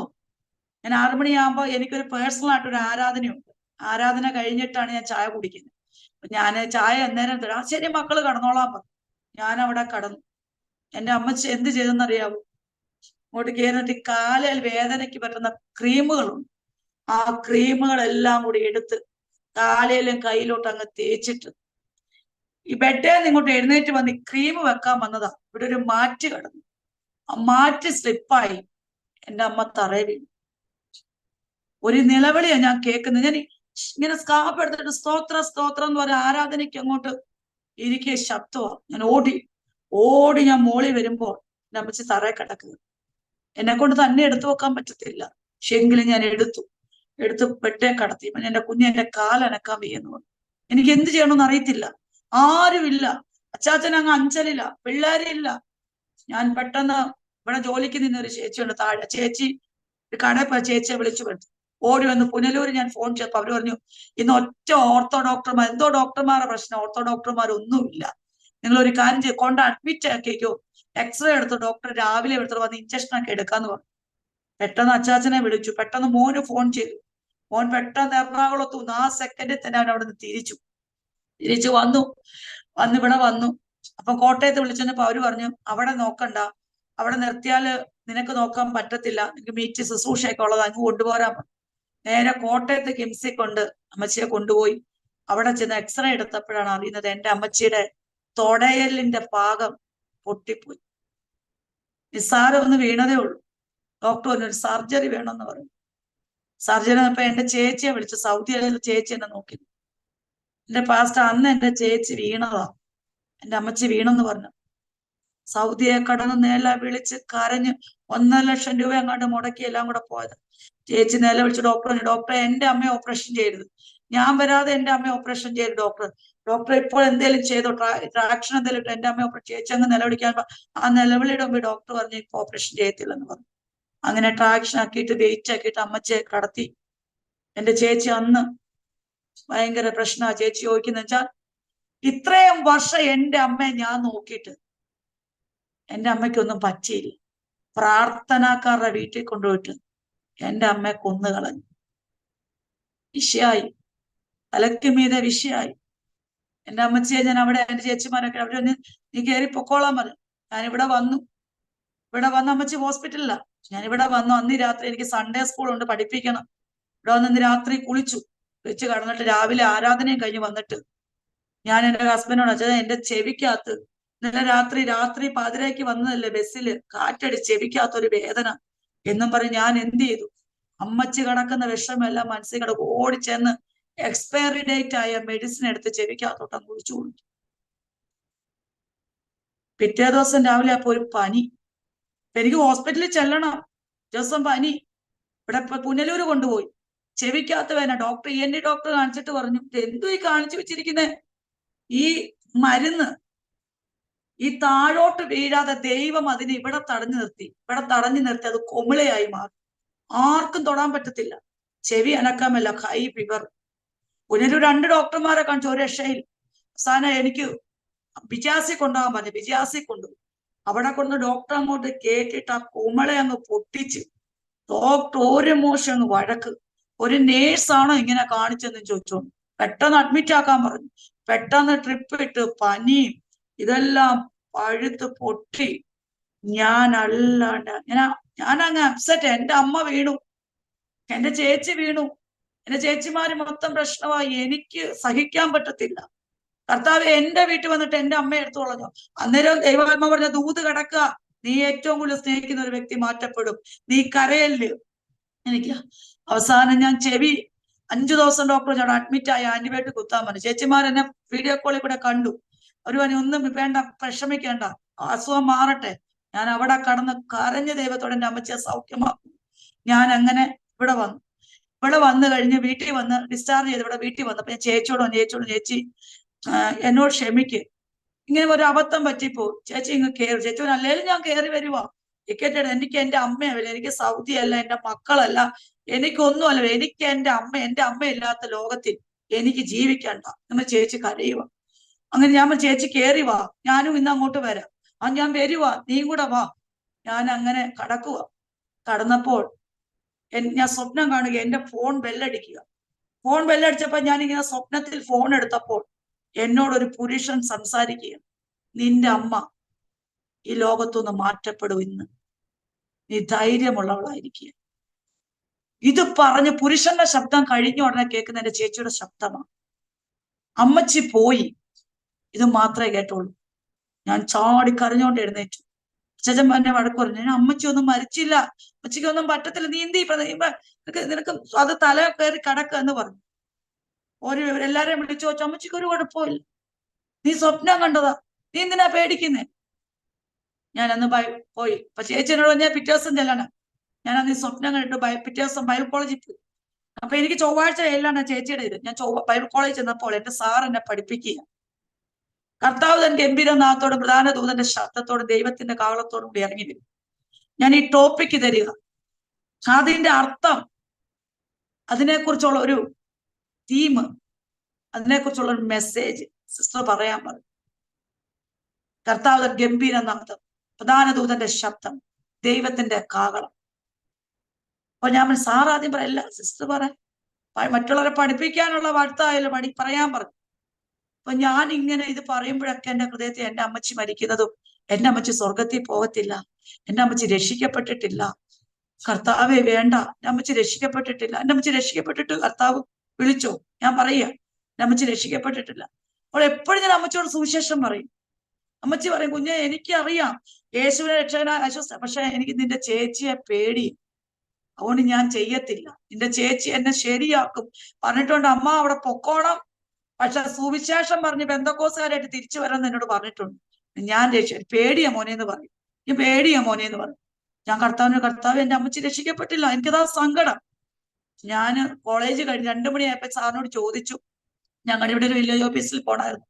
ചോദിച്ചു, ഞാൻ ഇവിടെ വന്നു, അച്ചാച്ചനോട് പറഞ്ഞു, ഞാൻ ഫുഡൊക്കെ നിനക്ക് ഉണ്ടാക്കി വെച്ചിട്ടുണ്ട്, നീ കഴിച്ച് റെസ്റ്റ് എടുത്തു, നിനക്ക് കോട്ടയത്ത് പോണോലു. ഡ്രസ്സ് മാറിയിട്ടുമ്പോൾ ഫോൺ വരുന്നു. ഇത്രേ പറഞ്ഞോളൂ, നമ്മുടെ അമ്മച്ചി പോയി. കർത്താവിനോട് പറഞ്ഞല്ലേ, പിന്നെ എനിക്ക് എന്നെ തന്നെ കൺട്രോൾ ചെയ്യാൻ പറ്റത്തില്ല. പോയി. ഞാൻ കരഞ്ഞു, ഒത്തിരി പേര് കുറ്റപ്പെടുത്തി. നീ മേലാൽ ഒരു ശവസംസ്കാര ശുശ്രൂഷ ചെന്ന് ഏതേലും വചനം പറയുന്ന കേട്ടാ ഞങ്ങൾ ശരിയാക്കുന്നു പറഞ്ഞു. എനിക്ക് നിയന്ത്രിക്കാൻ കഴിയുന്നില്ല. ഞാൻ ഏറ്റവും ഇളയതല്ലേ, ഒത്തിരി സ്നേഹിച്ചല്ലേ വളർത്തി. എനിക്ക് എന്റെ അമ്മച്ചി എന്ന് പറഞ്ഞാൽ എന്റെ ഒരു പാർട്ടാ. ശുശ്രൂഷ ഒരു സ്ഥലത്ത്, പക്ഷെ അമ്മ എന്നും അമ്മയാ അല്ലെ. യേശു കരഞ്ഞില്ലേ? ലാസറിന്റെ ഭവനത്തിൽ വന്ന് കരഞ്ഞു. ദാവീദ് തന്റെ മകൻ പോയപ്പോ കരഞ്ഞു. എല്ലാവർക്കും വിഷമം വരുമ്പോ കരയും. ഞാനങ്ങ് എനിക്ക് സഹിക്കാൻ പറ്റില്ല, എന്നെ എല്ലാരും അങ്ങ് പിടിച്ച് വഴക്കാം. അപ്പോൾ എന്റെ അമ്മച്ചി ഇവിടെ വന്നതിന്റെ കാരണം, എന്റെ മോന് വരുക MBBS അവന് വിട്ടതിന് ശേഷം ആദ്യം ലീവിന് വരുക. ജൂലൈ 11-ാം തീയതി എന്റെ ബർത്ത്ഡേ. അപ്പൊ അമ്മച്ചി എന്താ പറഞ്ഞേ, എനിക്ക് കുഞ്ഞിന്റെ ബർത്ത്ഡേ കൂടണം, നമുക്ക് പുറത്ത് ഹോട്ടലിൽ പോയി ഫുഡ് കഴിക്കണം, ഇതൊക്കെ പറഞ്ഞുകൊണ്ട് അമ്മച്ചി വന്നത്. എന്റെ മോന്റെ ബർത്ത്ഡേക്ക് അന്ന് എന്റെ അമ്മച്ചിയുടെ ഫ്യൂണറൽ സർവീസ്. സ്തോത്രം. എന്റെ ജീവിതത്തെ പിടിച്ച് കുലുക്കിയ ഒരു സംഭവമാണ്. എനിക്ക് സഹിക്കാൻ പറ്റിയില്ല പാസ്റ്റർ, ഞാൻ ഒത്തിരി കരഞ്ഞു. അപ്പോഴെല്ലാം കർത്താവിനോട്, ഞാൻ നിന്നോട് പറഞ്ഞതല്ലേ, അപ്പൊ എനിക്കറിയാം എന്റെ അപ്പച്ചൻ ഒന്നും പറയാതൊന്നും ചെയ്യത്തില്ല. അങ്ങനെ എന്റെ മോൻ വന്നു. ഞങ്ങളുടെ വീട് ഒരു ശവക്കോട്ടയ്ക്കകത്ത്, ശബ്ദങ്ങളൊന്നുമില്ല, ആരുടെയും സംസാരമില്ല, ആരുമില്ല, ഒരു ശവപ്പറമ്പ് എങ്ങനെ കിടക്കും അതുപോലെ ഞങ്ങൾ ഒത്തിരി കരഞ്ഞു. എനിക്ക് നിയന്ത്രിക്കാൻ പറ്റത്തില്ല, എനിക്ക് ചട്ടയം കൊണ്ടുവിട്ടവരെ കാണാൻ പറ്റത്തില്ല, എനിക്ക് എന്റെ ചേച്ചിയുടെ കരച്ചിൽ എനിക്ക് സഹിക്കാൻ പറ്റത്തില്ല. ഭയങ്കര നിലവിളി, അമ്മയില്ലാത്ത ലോകത്ത് ഞാൻ ജീവിക്കത്തില്ലെന്ന് പറഞ്ഞ് ഭയങ്കര നിലവിളി. അങ്ങനെ എന്റെ അമ്മച്ചി ഈ ലോകത്തുനിന്ന് മാറ്റപ്പെട്ടു. അതും എന്റെ കർത്താവ് എന്നോട് പറഞ്ഞതാ. എന്റെ കുഞ്ഞു മെഡിസിന് പോയിട്ട് എന്റെ അമ്മച്ചിക്ക് കാണണമെന്ന് ഭയങ്കര ആഗ്രഹമാണ്. അതൊന്നും നടന്നില്ല. പക്ഷേ ഞാൻ കർത്താവിനോട് വീണ്ടും കരഞ്ഞു. അർദ്ധരാത്രിയിലൊക്കെ ഞാൻ കരയുമ്പോൾ എന്നോട് കർത്താവിന്, കുഞ്ഞ്, എന്റെ ശക്തി എന്റെ ശക്തി നിന്റെ ബലഹീനതയെ തികഞ്ഞു വരിക. സ്തോത്രം. നീ എന്ത് ചെയ്യണം? നീ ധൈര്യമുള്ളവളായിരിക്കണം. നീ അമാവാസിയിലും പൗർണമാസിയിലും നീ എന്റെ നാമത്തെ ഉയർത്തണം. നിന്റെ വേദനകൾക്ക് നടുവിൽ നീ എന്നെ ഉയർത്തിയാൽ നീ എന്റെ മോള. ഒരപ്പൻ വന്ന് പറയുന്നത് പോലെ എന്നോട് പറയുന്നത് ഞാൻ കേട്ടു. നിന്റെ സന്തോഷത്തിൽ, നിന്റെ സുഖകാലത്തല്ല നീ ശുശ്രൂഷിക്കണ്ടേ, നിന്റെ ദുഃഖത്തിൽ നീ പറയണം, എന്റെ കർത്താവ് വിശ്വസ്തനാണ്, എന്റെ ദൈവം വലിയവനാ. നീ പറയണം. നീ എഴുന്നേക്ക്, നീ എഴുന്നേറ്റേ മതിയാവത്തു. ഞാൻ അങ്ങനെ പതുക്കെ പതുക്കെ അതിൽ നിന്നൊക്കെ റിക്കവർ ചെയ്ത് ഞാൻ വരാനിടയായിട്ടുണ്ട്. കർത്താവ് എന്റെ കണ്ണുകൾക്ക് പ്രകാശം തന്നു. ഒരു ബസ് നോക്കി ആ ബസ്സിന്റെ ബോർഡ് വായിക്കാൻ കഴിയാതെ കരഞ്ഞിട്ടുണ്ട് ബസ് സ്റ്റാൻഡിൽ നിന്ന്. എന്നാൽ എന്റെ സ്വർഗം അവിടുന്ന് എല്ലാം എന്നെ വിടുവിച്ചു. എന്റെ കുഞ്ഞ്, അവൻ പഠിച്ച ഇളയ മോനെ, അവൻ പറഞ്ഞതാ, ഞാൻ ഈ ഡോക്ടർ ആകത്തില്ല, എനിക്ക് ഡോക്ടറെ ആണ്ട. ഞാൻ പറഞ്ഞില്ല മോനെ, ദൈവം പറഞ്ഞൊരു ദൂത നിന്റെ മേൽ കണ്ട്, നീ ഡോക്ടർ ആകും. ഞങ്ങളെല്ലാം പറഞ്ഞു ഇല്ല ഞാൻ ഡോക്ടർ ആകത്തില്ല. പക്ഷെ അവസാന സമയം ഒരു ദേവദാസൻ പറഞ്ഞു, പല ദേവദാസൻ പറഞ്ഞു അവൻ ഡോക്ടർ ആകും. അവൻ എല്ലാ ഡോക്ടർമാരും ഞാൻ ഡോക്ടർ ആകും എന്ന് പറഞ്ഞ അമ്മയുടെ ശുശ്രൂഷ കണ്ടോണ്ടാ. അമ്മയുടെ ശുശ്രൂഷ കൊണ്ടാ മക്കളെ ദേവദാസന്മാരാകും. ഞങ്ങളാകത്തില്ല, ഞങ്ങൾക്ക് അതൊന്നും ആകണ്ട. ഇപ്പോഴത്തെ ദേവദാസന്മാരുടെ ജീവിതവും രീതിയും കണ്ട ഞങ്ങൾക്ക് കർത്താവിന്റെ വേല ചെയ്യണമെന്നില്ല, ഞങ്ങളാകത്തില്ല. ഞാൻ പറഞ്ഞില്ല, എന്റെ കർത്താവ് കുഞ്ഞിലെ പറഞ്ഞ ദൂത്, നിങ്ങൾ പ്രസംഗിക്കുന്ന പെട്ടകം എടുക്കുന്നത് ഞാൻ എന്റെ കണ്ണുകൊണ്ട് കാണും. നീ ഒരു മിഷണറി ഡോക്ടറായി മാറും. അവൻ സമ്മതിക്കത്തില്ല. എനിക്ക് ഡോക്ടർ ആകണ്ട, എനിക്ക് ഒന്ന് വക്കീലാകണേ. അങ്ങനെ ഞങ്ങൾ പറഞ്ഞു മടുത്തു. അവസാനം എന്റെ പാസ്റ്ററോട് ഞാൻ, പാസ്റ്ററെ ഒരു ഉപവാസ പ്രാർത്ഥന വെക്കും, അവൻ ആര് പറഞ്ഞാലും കേൾക്കത്തില്ല. പാസ്റ്റർ അവന്റെ ഉപവാസ പ്രാർത്ഥന വെച്ചു. ആ ഉപവാസ പ്രാർത്ഥനയ്ക്ക് ഞാൻ മോനോട്, മോനെ നീ ചർച്ചയിൽ വരുന്നോ? ഞാൻ വരത്തില്ല. അന്നേരം അവൻ +2 ഒക്കെ കഴിഞ്ഞിട്ട്, ഞാൻ വരത്തൊന്നുമില്ല, ഞാൻ വരത്തില്ല. ആര് വന്നാലും മമ്മിയുടെ മക്കളാന്ന് പറയുമ്പോൾ ഞങ്ങൾ കർത്താവിന്റെ വേലക്കുള്ളവരാന്ന് പറഞ്ഞു, ഞാൻ വരത്തില്ല. ഞാൻ പറഞ്ഞു നീ വാ, ഞാൻ വരത്തില്ല. ഞാൻ അങ്ങനെ ഒരുങ്ങി ഇറങ്ങി. ഇപ്പോൾ ഞാൻ നോക്കിയപ്പോ ഓടി പറയാം, മമ്മി ഞാനും കൂടെ വരുന്നത്. ഓടി എന്റെ കൂട്ടത്തിൽ ചർച്ചയിൽ വരുമ്പോൾ അത് അവൻ ആരുമില്ല, ട്രം അടിക്കുക. ഈ കൊച്ചാ ട്രം അടിച്ച്. ഇവൻ പറഞ്ഞ ട്രം അടിക്കുന്ന പിള്ളേരൊക്കെ പ്രവാചകന്മാര് പറയും നിങ്ങൾ കർത്താവിന്റെ വേലക്കുള്ളതാണ്. അവിടെ ഞാൻ ട്രമ്മൊന്നും അടിക്കത്തില്ല എന്ന് പറയും. അപ്പൊ അവനോട് സഭയിലോട്ട് അപ്പച്ചൻ പറഞ്ഞു, മോനെ ട്രം അടിക്കലാന്ന് പറഞ്ഞു. അപ്പൊ എന്നെ നോക്കി പറയാം, ഞാൻ അടിക്കത്തില്ല. ഞാൻ പറഞ്ഞു നീ അടിച്ചില്ല, ഇങ്ങോട്ടുണ്ട്, ഞാൻ അടിക്കാന്ന് പറഞ്ഞു. പതുക്കെ കൊട്ടി കൊണ്ടിന്ന് അടിച്ചു. പ്രാർത്ഥനയൊക്കെ കഴിഞ്ഞപ്പോൾ ആ ദേവദാസൻ, ചെറുപ്പക്കാരനാണ്, എഴുന്നേറ്റ് വന്നിട്ട് ഇങ്ങനെ എന്റെ മോനോട് പറഞ്ഞു, നിന്റെ വിചാരങ്ങളല്ല എന്റെ വിചാരങ്ങൾ, നിന്റെ വഴിയല്ല എന്റെ വഴി. ഇത്രയും പറഞ്ഞ് പുള്ളി അങ്ങ് പോയി. പുള്ളിക്കാരൻ പോയി. പിന്നെ ശുശ്രൂഷിച്ചു, എന്നോട് വന്ന് ആലോചന പറഞ്ഞു. ഇതൊക്കെ കഴിഞ്ഞപ്പോൾ അവസാനം എല്ലാരും മീറ്റിംഗ് കഴിഞ്ഞപ്പോൾ ഞാൻ പാസ്റ്ററോട്, പാസ്റ്ററെ പോവുക. ആ പാസ്റ്റർ പറഞ്ഞു ശരി, ഞങ്ങൾ വർത്താനം. അപ്പൊ പാസ്റ്റർ എന്നെ കണ്ണു കാണിച്ചു, ആ ദേവദാസനായിട്ട് ഇവനെ ഒന്ന് സംസാരിപ്പിക്കാൻ പറഞ്ഞു. ഞാൻ പറഞ്ഞു മോനെ പാസ്റ്ററോട്ടൊന്ന്, ഞാനങ്ങ് സംസാരിക്കത്തില്ല. ഞാൻ പറഞ്ഞ എന്റെ മോനാന്ന് ഇതുവരെ പാസ്റ്റർ അറിഞ്ഞിട്ടില്ല, ഞാൻ ട്രം അടിച്ചില്ലേ, അപ്പൊ ഞാനിങ്ങനെയാന്ന് പാസ്റ്റർ പറയും. ഞാൻ പറഞ്ഞു ഇല്ല, മോനത് പരിചയപ്പെടും. ഞാൻ ഓടിച്ചെന്ന് പാസ്റ്ററങ്ങളെ പ്രൈസ് ഒക്കെ പറഞ്ഞിട്ട് പറഞ്ഞു, മോനെ നീ ഒരു ഡോക്ടറാവും. എന്നോട് പരിശുദ്ധാത്മാവർ നീ ഒരു ഡോക്ടർ, നീ ഇപ്പൊ മറുതലിച്ച് നിൽക്കുക. നിന്റെ പിതാവിനോട് നിന്റെ മാതാവിനോടും പറഞ്ഞ വാഗ്ദത്തം മറന്നു കളയുവാൻ ഞാൻ അനീതിയുള്ള ദൈവമല്ല. നിന്റെ അമ്മ എന്റെ വേലയ്ക്ക് വേണ്ടി നിന്നാൽ ഞാൻ അവളെ ഒരിക്കലും മറന്നു കളയത്തില്ല അന്ന് പറഞ്ഞു. എന്റെ മോൻ അന്ന് സറണ്ടർ ചെയ്ത് അന്ന് പോയി നീറ്റിന് പഠിക്കാൻ ഒഴിഞ്ഞു. ഇന്ന് വരെ ഞങ്ങളുടെ ജീവിതത്തിൽ കർത്താവ് അത്ഭുതം മാത്രമേ. ഇന്നും ഞാൻ തെരുക്കോണുകളിൽ കഴിഞ്ഞ ശനിയാഴ്ച ഉള്ള പുനലൂർ മിക്ക സ്ഥലങ്ങളിലും പോയി പരസ്യവും ചെയ്ത് വീടുകൾ കയറി ഇറങ്ങി മലകള് കുന്നുകള് കയറി പ്രസംഗിച്ചു. ഞാൻ പറയുന്ന ഒറ്റ കാര്യമുള്ളൂ, എന്റെ ദൈവം ജീവിക്കുന്ന ദൈവമാണ്. എന്റെ ദൈവത്തിന് കഴിയാത്ത ഒരു കാര്യവുമില്ല. സ്തോത്രം. ദൈവം ആരെ കണ്ടോ, ദൈവത്തിൽ യോനെ അതല്ലേ കർത്താവ് ദൈവം കണ്ട ഒരു വ്യക്തിയാ. പക്ഷെ യോനെ നിനവയ്ക്ക് പോകണമെന്ന് ഞാൻ നിന്നോട് പറഞ്ഞപ്പോൾ നീ അനുസരണം കേട്ട് നീ തർശീശിലേക്ക് പോകുമ്പോൾ നിന്റെ ജീവിതത്തിൽ വരുത്തുന്ന അനർത്ഥം വരുത്തുന്ന നിന്നെ ആരാന്ന് നിനവെ കൊണ്ട് പ്രസംഗിക്കുന്ന ഒരു ദൈവമാണ്. പൗലോസിനോട് പറഞ്ഞു, നമുക്കറിയാം പൗലോസ് ജനത്തെ ക്രിസ്തുവിന്റെ നാമത്തിലുള്ളവരെ മുടിച്ച് കളയുന്ന വലിച്ചഴിച്ചുകൊണ്ട് സ്ത്രീകളെ ഒരു ഇതാണ്. അതാ ഞാൻ അനേകരെ ഈ നാമത്തിൽ ദുഷിച്ച ഒരു വ്യക്തിയാണ് ഞാൻ. പക്ഷെ ഇന്ന് ഞാൻ പറയും, എന്റെ ദൈവം ജീവിക്കുക. ഞാൻ പറഞ്ഞ സ്വർഗത്തിലല്ലെന്നാ പറയുന്നത്, നമ്മുടെ കൂടെ ഇങ്ങനെ വരിക. കർത്താവ് നമ്മൾ ചെയ്യുന്നതെല്ലാം ഇങ്ങനെ നോക്കിക്കൊണ്ടിരിക്കുക, നീ എന്താ കുഞ്ഞ ചെയ്യുന്നത്. പക്ഷേ ഹല്ലേലൂയ, പ്രസംഗിക്കത്തില്ല എന്ന് പറഞ്ഞ് എന്നെ സ്വർഗം പ്രസംഗിപ്പിച്ചു. ജീവനുള്ള ദൈവം ഉണ്ടെന്ന് കർത്താവ് എന്നെ വെളിപ്പെടുത്തി തന്നു. 2 അനുഗ്രഹിക്കപ്പെട്ട തലമുറയെ തന്നു. എൻ്റെ അച്ഛൻ ബിസിനസ്സാണ്, അച്ഛൻ എല്ലാത്തിനും സപ്പോർട്ട്. പുള്ളിയുടെ സപ്പോർട്ട് ഇല്ലെങ്കിൽ എനിക്ക് മുന്നോട്ട് പോകാൻ പറ്റത്തില്ല. ഞാൻ പ്രാർത്ഥിക്കുക എന്നുള്ളൊരു ഡ്യൂട്ടിയാണ് പുള്ളി എന്നെ ഏൽപ്പിച്ചിരിക്കുന്നത്. ബാക്കി ഫുഡിന്റെ കാര്യമാണേലും വീട്ടിലെ കാര്യമാണേലും സകലതും ചെയ്യുന്ന അച്ഛൻ. ശുശ്രൂഷയ്ക്ക് പോയി ചെന്ന് 5 വയസ്സോരോട് മേടിക്കലെന്ന് പുള്ളിയുടെ ഒരു നിർബന്ധമാണ്. ഓരോരുത്തരോട് നീ കൈനീട്ടല്ല, ആരും നമ്മെ തിരിച്ചു പ്രാർത്ഥിച്ചു കൊടുക്കുക. ഞാൻ രാവിലെ ഒരു മീറ്റിങ്ങിന് ഇറങ്ങുമ്പോൾ എനിക്ക് വേണ്ട സകല പൈസ എടുത്ത് വെച്ചിട്ടേ പുള്ളി പോകത്തുള്ളൂ. കാരണം എന്റെ ദൂതും അത്രയാ. എനിക്ക് സോപ്പിട്ട് ദൂത് പറയുന്ന കാര്യമേ ഇല്ല. ഉള്ളതുപോലെ പറയുക, തിരിച്ചൊരാ ദൈവം എന്നെ ഏൽപ്പിച്ചിരിക്കുന്നത്. പിന്നെ എനിക്ക് ഏജിക്കാരുമായിട്ട് ഭയങ്കര ഒരു ബന്ധം, അതുകൂടെ പറയട്ടെ. എന്റെ ശുശ്രൂഷകൾ കൂടുതൽ ഏജ് സഭയില. കഴിഞ്ഞ ദിവസം Thiruvananthapuram west section, east section, അവിടെ എല്ലാം പോയി സഹോദരിമാരുടെ സെമിനാറുകളുടെ കൂട്ടങ്ങൾക്ക് ഒക്കെ ദൈവം എന്നെ ശക്തമായിട്ട് ദൈവം എന്നെ ഉപയോഗിക്കുവാൻ ഇടയായി തീർന്നു. സ്തോത്രം. ഷൗമേൽ സാറുമായിട്ടും സൂപ്രണ്ട് സാറുമായിട്ട് ഭയങ്കര സ്നേഹബന്ധം. ഫിലിപ്പ് സാറാണ് ഒരിക്കൽ എന്നോട് പറഞ്ഞത്, നീ ഇങ്ങനെ ഇരുന്നാ പോലെ കൊട്ടും പാട്ടോട്ട് ഇങ്ങനെ ഇടയ്ക്ക് ഇരുന്നാ പോലെ നീ ദൈവത്തിന്റെ വചനം പഠിക്കണം. കർത്താവ് നിന്നെ കണ്ടിരിക്കുക. അങ്ങനെ അനേക അഭിഷിക്തന്മാർ, ഒത്തിരി പ്രായമുള്ള പിതാക്കന്മാർ, അവരുടെ എല്ലാം കൂടെ നടന്ന് അവരുടെ കൈവെപ്പിനാൽ, അല്ലെ, തിമത്യോസിനോട് പൗലോസ്, എന്റെ കൈവെപ്പിനാനുള്ള കൃപാവരം നീ ചെലിപ്പിക്കണം.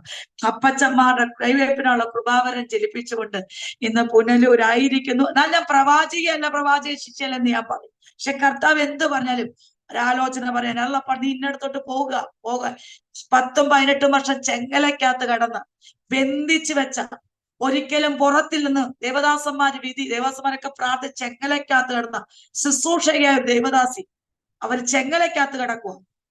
എല്ലാം വരുന്നവരെല്ലാം ആഹാരം വെച്ചെറിയും, തുപ്പും. പക്ഷേ ബൈബിൾ കോളേജിൽ പഠിച്ചതാ, കർത്താവിന്റെ വേലയിൽ നിന്നതാ. ആരും അവരെ ബന്ധിച്ച് കളഞ്ഞതാ. അവരെ ചെങ്ങലയ്ക്കകത്തിട്ട് കൂട്ടിയിട്ടിരിക്കുക. എല്ലാരും ഉപദ്രവിക്കും. പക്ഷെ എന്നോട് ദൈവം പറഞ്ഞു, നീ പോകാൻ പറഞ്ഞു. നീ പോ, അവരെ വിടിവിക്കാൻ സമയമായി, നിന്നെ ഞാൻ ഉപയോഗിക്കാൻ പോവാന്ന് പറഞ്ഞു. ഞാൻ ഇവിടുന്ന് പോയി. ഞാൻ അവരോട് നിങ്ങൾ റൂം തുറക്കാൻ പറഞ്ഞു. അവർക്ക് പേടിയാ. റൂം തുറന്നു. ഞാൻ ചെന്നു, എന്നെ തന്നെ തുറിച്ചു നോക്കി. എന്നോട് ചോദിച്ചു, നീ ആരാന്ന് ചോദിച്ചു. ഞാൻ പറഞ്ഞു, ഞാൻ ദൈവത്തിന്റെ ദാസിയാന്ന് പറഞ്ഞു. അപ്പൊ നീ എന്തിനാ അവിടെ വന്നെന്ന് പറഞ്ഞു. ഞാൻ പറഞ്ഞു, നിന്നെ അഴിച്ചുവിടാൻ വന്ന ദൈവം എന്നോട് പറഞ്ഞാന്ന്. ഞാൻ ഒന്നും ചെയ്തില്ല പാസ്റ്റർ, എന്റെ കഴിവോ മിടുക്കൊന്നുമില്ല. യേശുവിന്റെ നാമത്തിൽ നീ പുറത്തു വന്നു, ഇത് മാത്രമേ ഞാൻ പറഞ്ഞുള്ളൂ, വേറെ ഒന്നും ഞാൻ പറഞ്ഞില്ല. കർത്താവ് ഉടനെ എന്ത് ചെയ്യുന്നറിയാമോ? അവര് താഴെ വീണ് നിലവിളിക്കാൻ തുടങ്ങി, കരയാൻ തുടങ്ങി. ഞാൻ പറഞ്ഞു, അവരെ അഴിച്ചു വിടാൻ പറഞ്ഞു. അവരെ അഴിച്ചു വിട്ടു. കരിച്ചുമായിട്ട് ഒത്തിരിയേറെ ഇത് കരഞ്ഞിട്ട് എഴുന്നേറ്റിട്ട് എന്നെ കെട്ടിപ്പിടിച്ചിട്ട് എന്നോട് വെച്ചു, ഇനി എന്നാ വരുന്നെന്ന് ചോദിച്ചു. ഞാൻ പറഞ്ഞു, കുളിച്ച് റെഡിയായി മിടിക്കുക, നീ ചെങ്ങലയ്ക്കകത്ത് വിട്ടിട്ട് ഞാൻ ഇനി വരുന്നത്. 3 ദിവസം കഴിഞ്ഞപ്പോ ഞാൻ ചെന്നപ്പോൾ കുളിച്ച് സുന്ദരിയായി എന്നോട് സംസാരിച്ചു. പിന്നെ ഞാൻ പറഞ്ഞു, അടുത്ത ആഴ്ച ഞാൻ വരും, ദൈവത്തിന്റെ വചനം പറയാന്ന് പറഞ്ഞു. പിറ്റേ ആഴ്ച ചെന്നപ്പോ എന്നോട് പറഞ്ഞു, സന്ധ്യങ്കൽ കരച്ചിൽ വന്ന് രാമാർക്കും ഉഷസിലോ എന്ത് ചെയ്യാ ആനന്ദഘോഷം വരും. ഉഷസിലാണ് ഒരു ചെങ്ങലെ കടന്ന ഒരു ദേവദാസി യേശുവിന്റെ നാമം പറഞ്ഞോളൂ. യേശപ്പച്ചൻ അവരെ വിടിവിച്ചു. ഇന്ന് അവര് ബോംബെയിൽ കർത്താവിന്റെ വേലയ്ക്കാ. അന്ന് അവരുടെ മോനൊത്തിരി വീഡിയോ ക്ലിപ്പൊക്കെ ആന്റി ഇത് ഞാൻ അവിടെ ഇട്ടു. ഞാൻ പറഞ്ഞു, അല്ല, ശുശ്രൂഷ ഒരിക്കലും ഫേസ്ബുക്ക് വഴി ഇതിൽ പോകാനുള്ളതല്ല. ഒരു സ്ഥലത്ത് ഒരുത്തരെ കർത്താവ് പറഞ്ഞേ, എതിരേശത്തെ ഭൂതരേശത്തെ പിടിച്ച് കർത്താവിന് നീ ആരോടും പറയില്ലെന്നാ പറഞ്ഞേ. കർത്താവ് ആ ശുശ്രൂഷ എന്നെ ഏൽപ്പിച്ചിരിക്കുന്നത്. അതുകൊണ്ട് ഒരു പൈശാചിക ശക്തിയുടെ മേൽ ഉള്ള ഒരു അധികാര ശുശ്രൂഷ ദൈവം എനിക്ക് തന്നു. അതുകൊണ്ട് ആരോടും പറയുന്നത് കർത്താവിന്റെ നാമത്തിൽ ആ കൈകളിൽ ഞാൻ ഉപയോഗിക്കപ്പെട്ടുകൊണ്ടിരിക്കുക. എന്നെ ഓർത്ത് നിങ്ങളെല്ലാം പ്രാർത്ഥിക്കണം. ഇതുപോലെ എന്റെ കുഞ്ഞുങ്ങൾ കുടുംബമായി കർത്താവിന്റെ വേല ഒരു മിഷണറി കുടുംബം ഞങ്ങളായി മാറുവാൻ, അല്ലെ, ദൈവം നോഹയോട് അരളി ചെയ്തപ്പോ നോഹ ഭയഭക്തി കൊണ്ട് തന്റെ ആ രക്ഷയുടെ അരുളപ്പാടിൽ ലഭിച്ച നോഹ ഭയഭക്തി കൊണ്ട് എന്റെ കുടുംബത്തിന്റെ രക്ഷയ്ക്കായി ഒരു പെട്ടകം തീർത്തും ദൈവത്തിന്റെ വചനമാണ്. അറ്റ്ലീസ്റ്റ് ആര് പോയില്ലേലും എന്റെ തലമുറയെങ്കിലും എനിക്ക് കൊണ്ടുപോകണമെന്ന് ആഗ്രഹമുണ്ട്. ഞാൻ പ്രാർത്ഥിച്ചു കൊണ്ടിരിക്കുക. ഇതാണ് എന്റെ സാക്ഷ്യം. എന്നെ ഒത്തിരി ചുരുക്കിയാ പറഞ്ഞത്. പക്ഷെ ദൈവം വർഷങ്ങൾക്ക് മുമ്പ് എഴുതിയിട്ടതാണ്, എന്റെ നാമത്തിൽ നീ അനേക കഷ്ടങ്ങൾ സഹിക്കണം. ഞാൻ ഇന്നും സഹിച്ചുകൊണ്ടിരിക്കുക. ഒരുപക്ഷെ കർത്താവിന്റെ വരവ് വരെ ആയിരിക്കും. കർത്താവിന്റെ വരവ്, ഞാൻ ഈ ഇടയ്ക്ക് അപ്പച്ചനോട് പ്രാർത്ഥിക്കട്ടെ, കർത്താവ് വരുവാണെങ്കിൽ പെട്ടി മേടിക്കേണ്ട ആവശ്യമില്ല, അല്ലേ? ക്രിസ്തു പെട്ടിക്ക് പൈസ കൊടുക്കേണ്ട കാര്യമില്ല, അങ്ങ് പോകാലോ അപ്പച്ചാന്ന് ഞാൻ പറയും. അപ്പൊ കർത്താവ് പറയും, പ്രാർത്ഥിച്ചോ.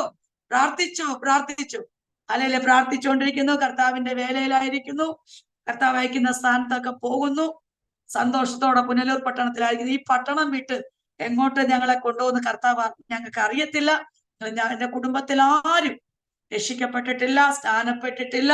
അവരെല്ലാം പുണ്യാളന്റെ മാതാവിന്റെ പാരമ്പര്യത്തിൽ നിൽക്കുന്നു. എൻ്റെ ഒരു ഉപ്പാപ്പൻ മാത്രം രക്ഷിക്കപ്പെട്ട് സ്നാനപ്പെട്ട ഒരു പുതുപ്പള്ളിയിൽ ഒരു ചർച്ചിൽ ആരാധിക്കുന്നു അറിയാൻ ഇടയായി തീർന്നു. വേറെ ആരും വന്നിട്ടില്ല. പക്ഷെ ദാവീദിന്റെ കുടുംബത്തിൽ സ്വർഗം ഒരു ദാവീദിനെ കണ്ടെത്തി അവനെ അഭിഷേകം ചെയ്തതുപോലെ ഒരു യോഗ്യതയുമില്ലാത്ത എന്നെ ജ്ഞാനികളെ ലജ്ജിപ്പിക്കാൻ പോഷത്വമായി തെരഞ്ഞെടുക്കുന്ന ദൈവം പറഞ്ഞതുപോലെ ഈ ബൈബിളിനകത്ത് യഹോവ എന്റെ ഇടയനാവുന്നെന്ന് പറയുന്ന ഒരു വചനം എവിടെയാന്ന് പോലും എനിക്കറിയത്തില്ല. പ്രസംഗിക്കാൻ പ്രാസമില്ല, വിദ്യാഭ്യാസമില്ല, യോഗ്യതയില്ല, കുടുംബ പാരമ്പര്യമില്ല, പെന്തോക്കോസിന്റെ ഒരനുഭവമില്ല. പക്ഷേ കർത്താവ് പൗലോസിനോട് പറഞ്ഞു, പൗലോസ് പറഞ്ഞ് ജ്ഞാനികളെ ലജ്ജിപ്പിക്കുവാൻ ദൈവം പോഷത്വമായി എന്നെ തെരഞ്ഞെടുത്തു. ഈ പോഷത്വമുള്ള എന്നെ, ഒരു യോഗ്യതയുമില്ലാത്ത എന്നെ എന്റെ കർത്താവ് എന്നെ തെരഞ്ഞെടുത്തു. ഇതാണ് എന്റെ സാക്ഷി. എന്നെ കേൾക്കുന്ന ഒത്തിരി പ്രിയപ്പെട്ടവരുണ്ടെങ്കിൽ ഞാൻ ഇന്നും പറയുന്നു, എന്റെ കർത്താവ് രോഗങ്ങൾക്ക് അത് സൗഖ്യദായകനാണ്. എന്റെ കർത്താവ് ഏത് രോഗമുണ്ടെങ്കിലും വിടുവിക്കുന്ന ഒരു ദൈവമുണ്ട്. പ്രതികൂലങ്ങളാണോ പ്രതിസന്ധികളാണോ അവിടുന്ന് വിടുവിക്കുന്ന ഒരു ദൈവമുണ്ട്. ആ കർത്താവിന്റെ ദാസി പറഞ്ഞതുപോലെ സന്ധ്യയെങ്കിൽ കരച്ചിൽ വന്ന് രാപാർക്കും ഉഷസ്സിലുമാണ്. എന്നും ജീവിതത്തിൽ കരച്ചിലല്ല, എന്നും ജീവിതത്തിൽ കണ്ണുനീരല്ല, അതിനപ്പുറം ഒരു നൃത്തം ചെയ്യുവാൻ ദൈവം നമ്മുടെയൊക്കെ ജീവിതത്തിൽ ആവശ്യം. പക്ഷേ ഈ ദൈവത്തെ എന്ത് ചെയ്യണം? നാം വിശ്വസ്തയോടെ സേവിക്കണം. അല്ലേ വാസ്തേ? അല്ല, ദൈവം അങ്ങനെയല്ലേ പറഞ്ഞേ? കളങ്കമില്ലാത്തവരായി അവന്റെ മഹിമാ സന്നിധിയിൽ നിഷ്കളങ്ക ഹൃദയത്തോടെ നാം ആയിരിക്കുവാണെങ്കിൽ വെളിപ്പാട് പുസ്തകം പറയുന്നു, നീ ജയിക്കും.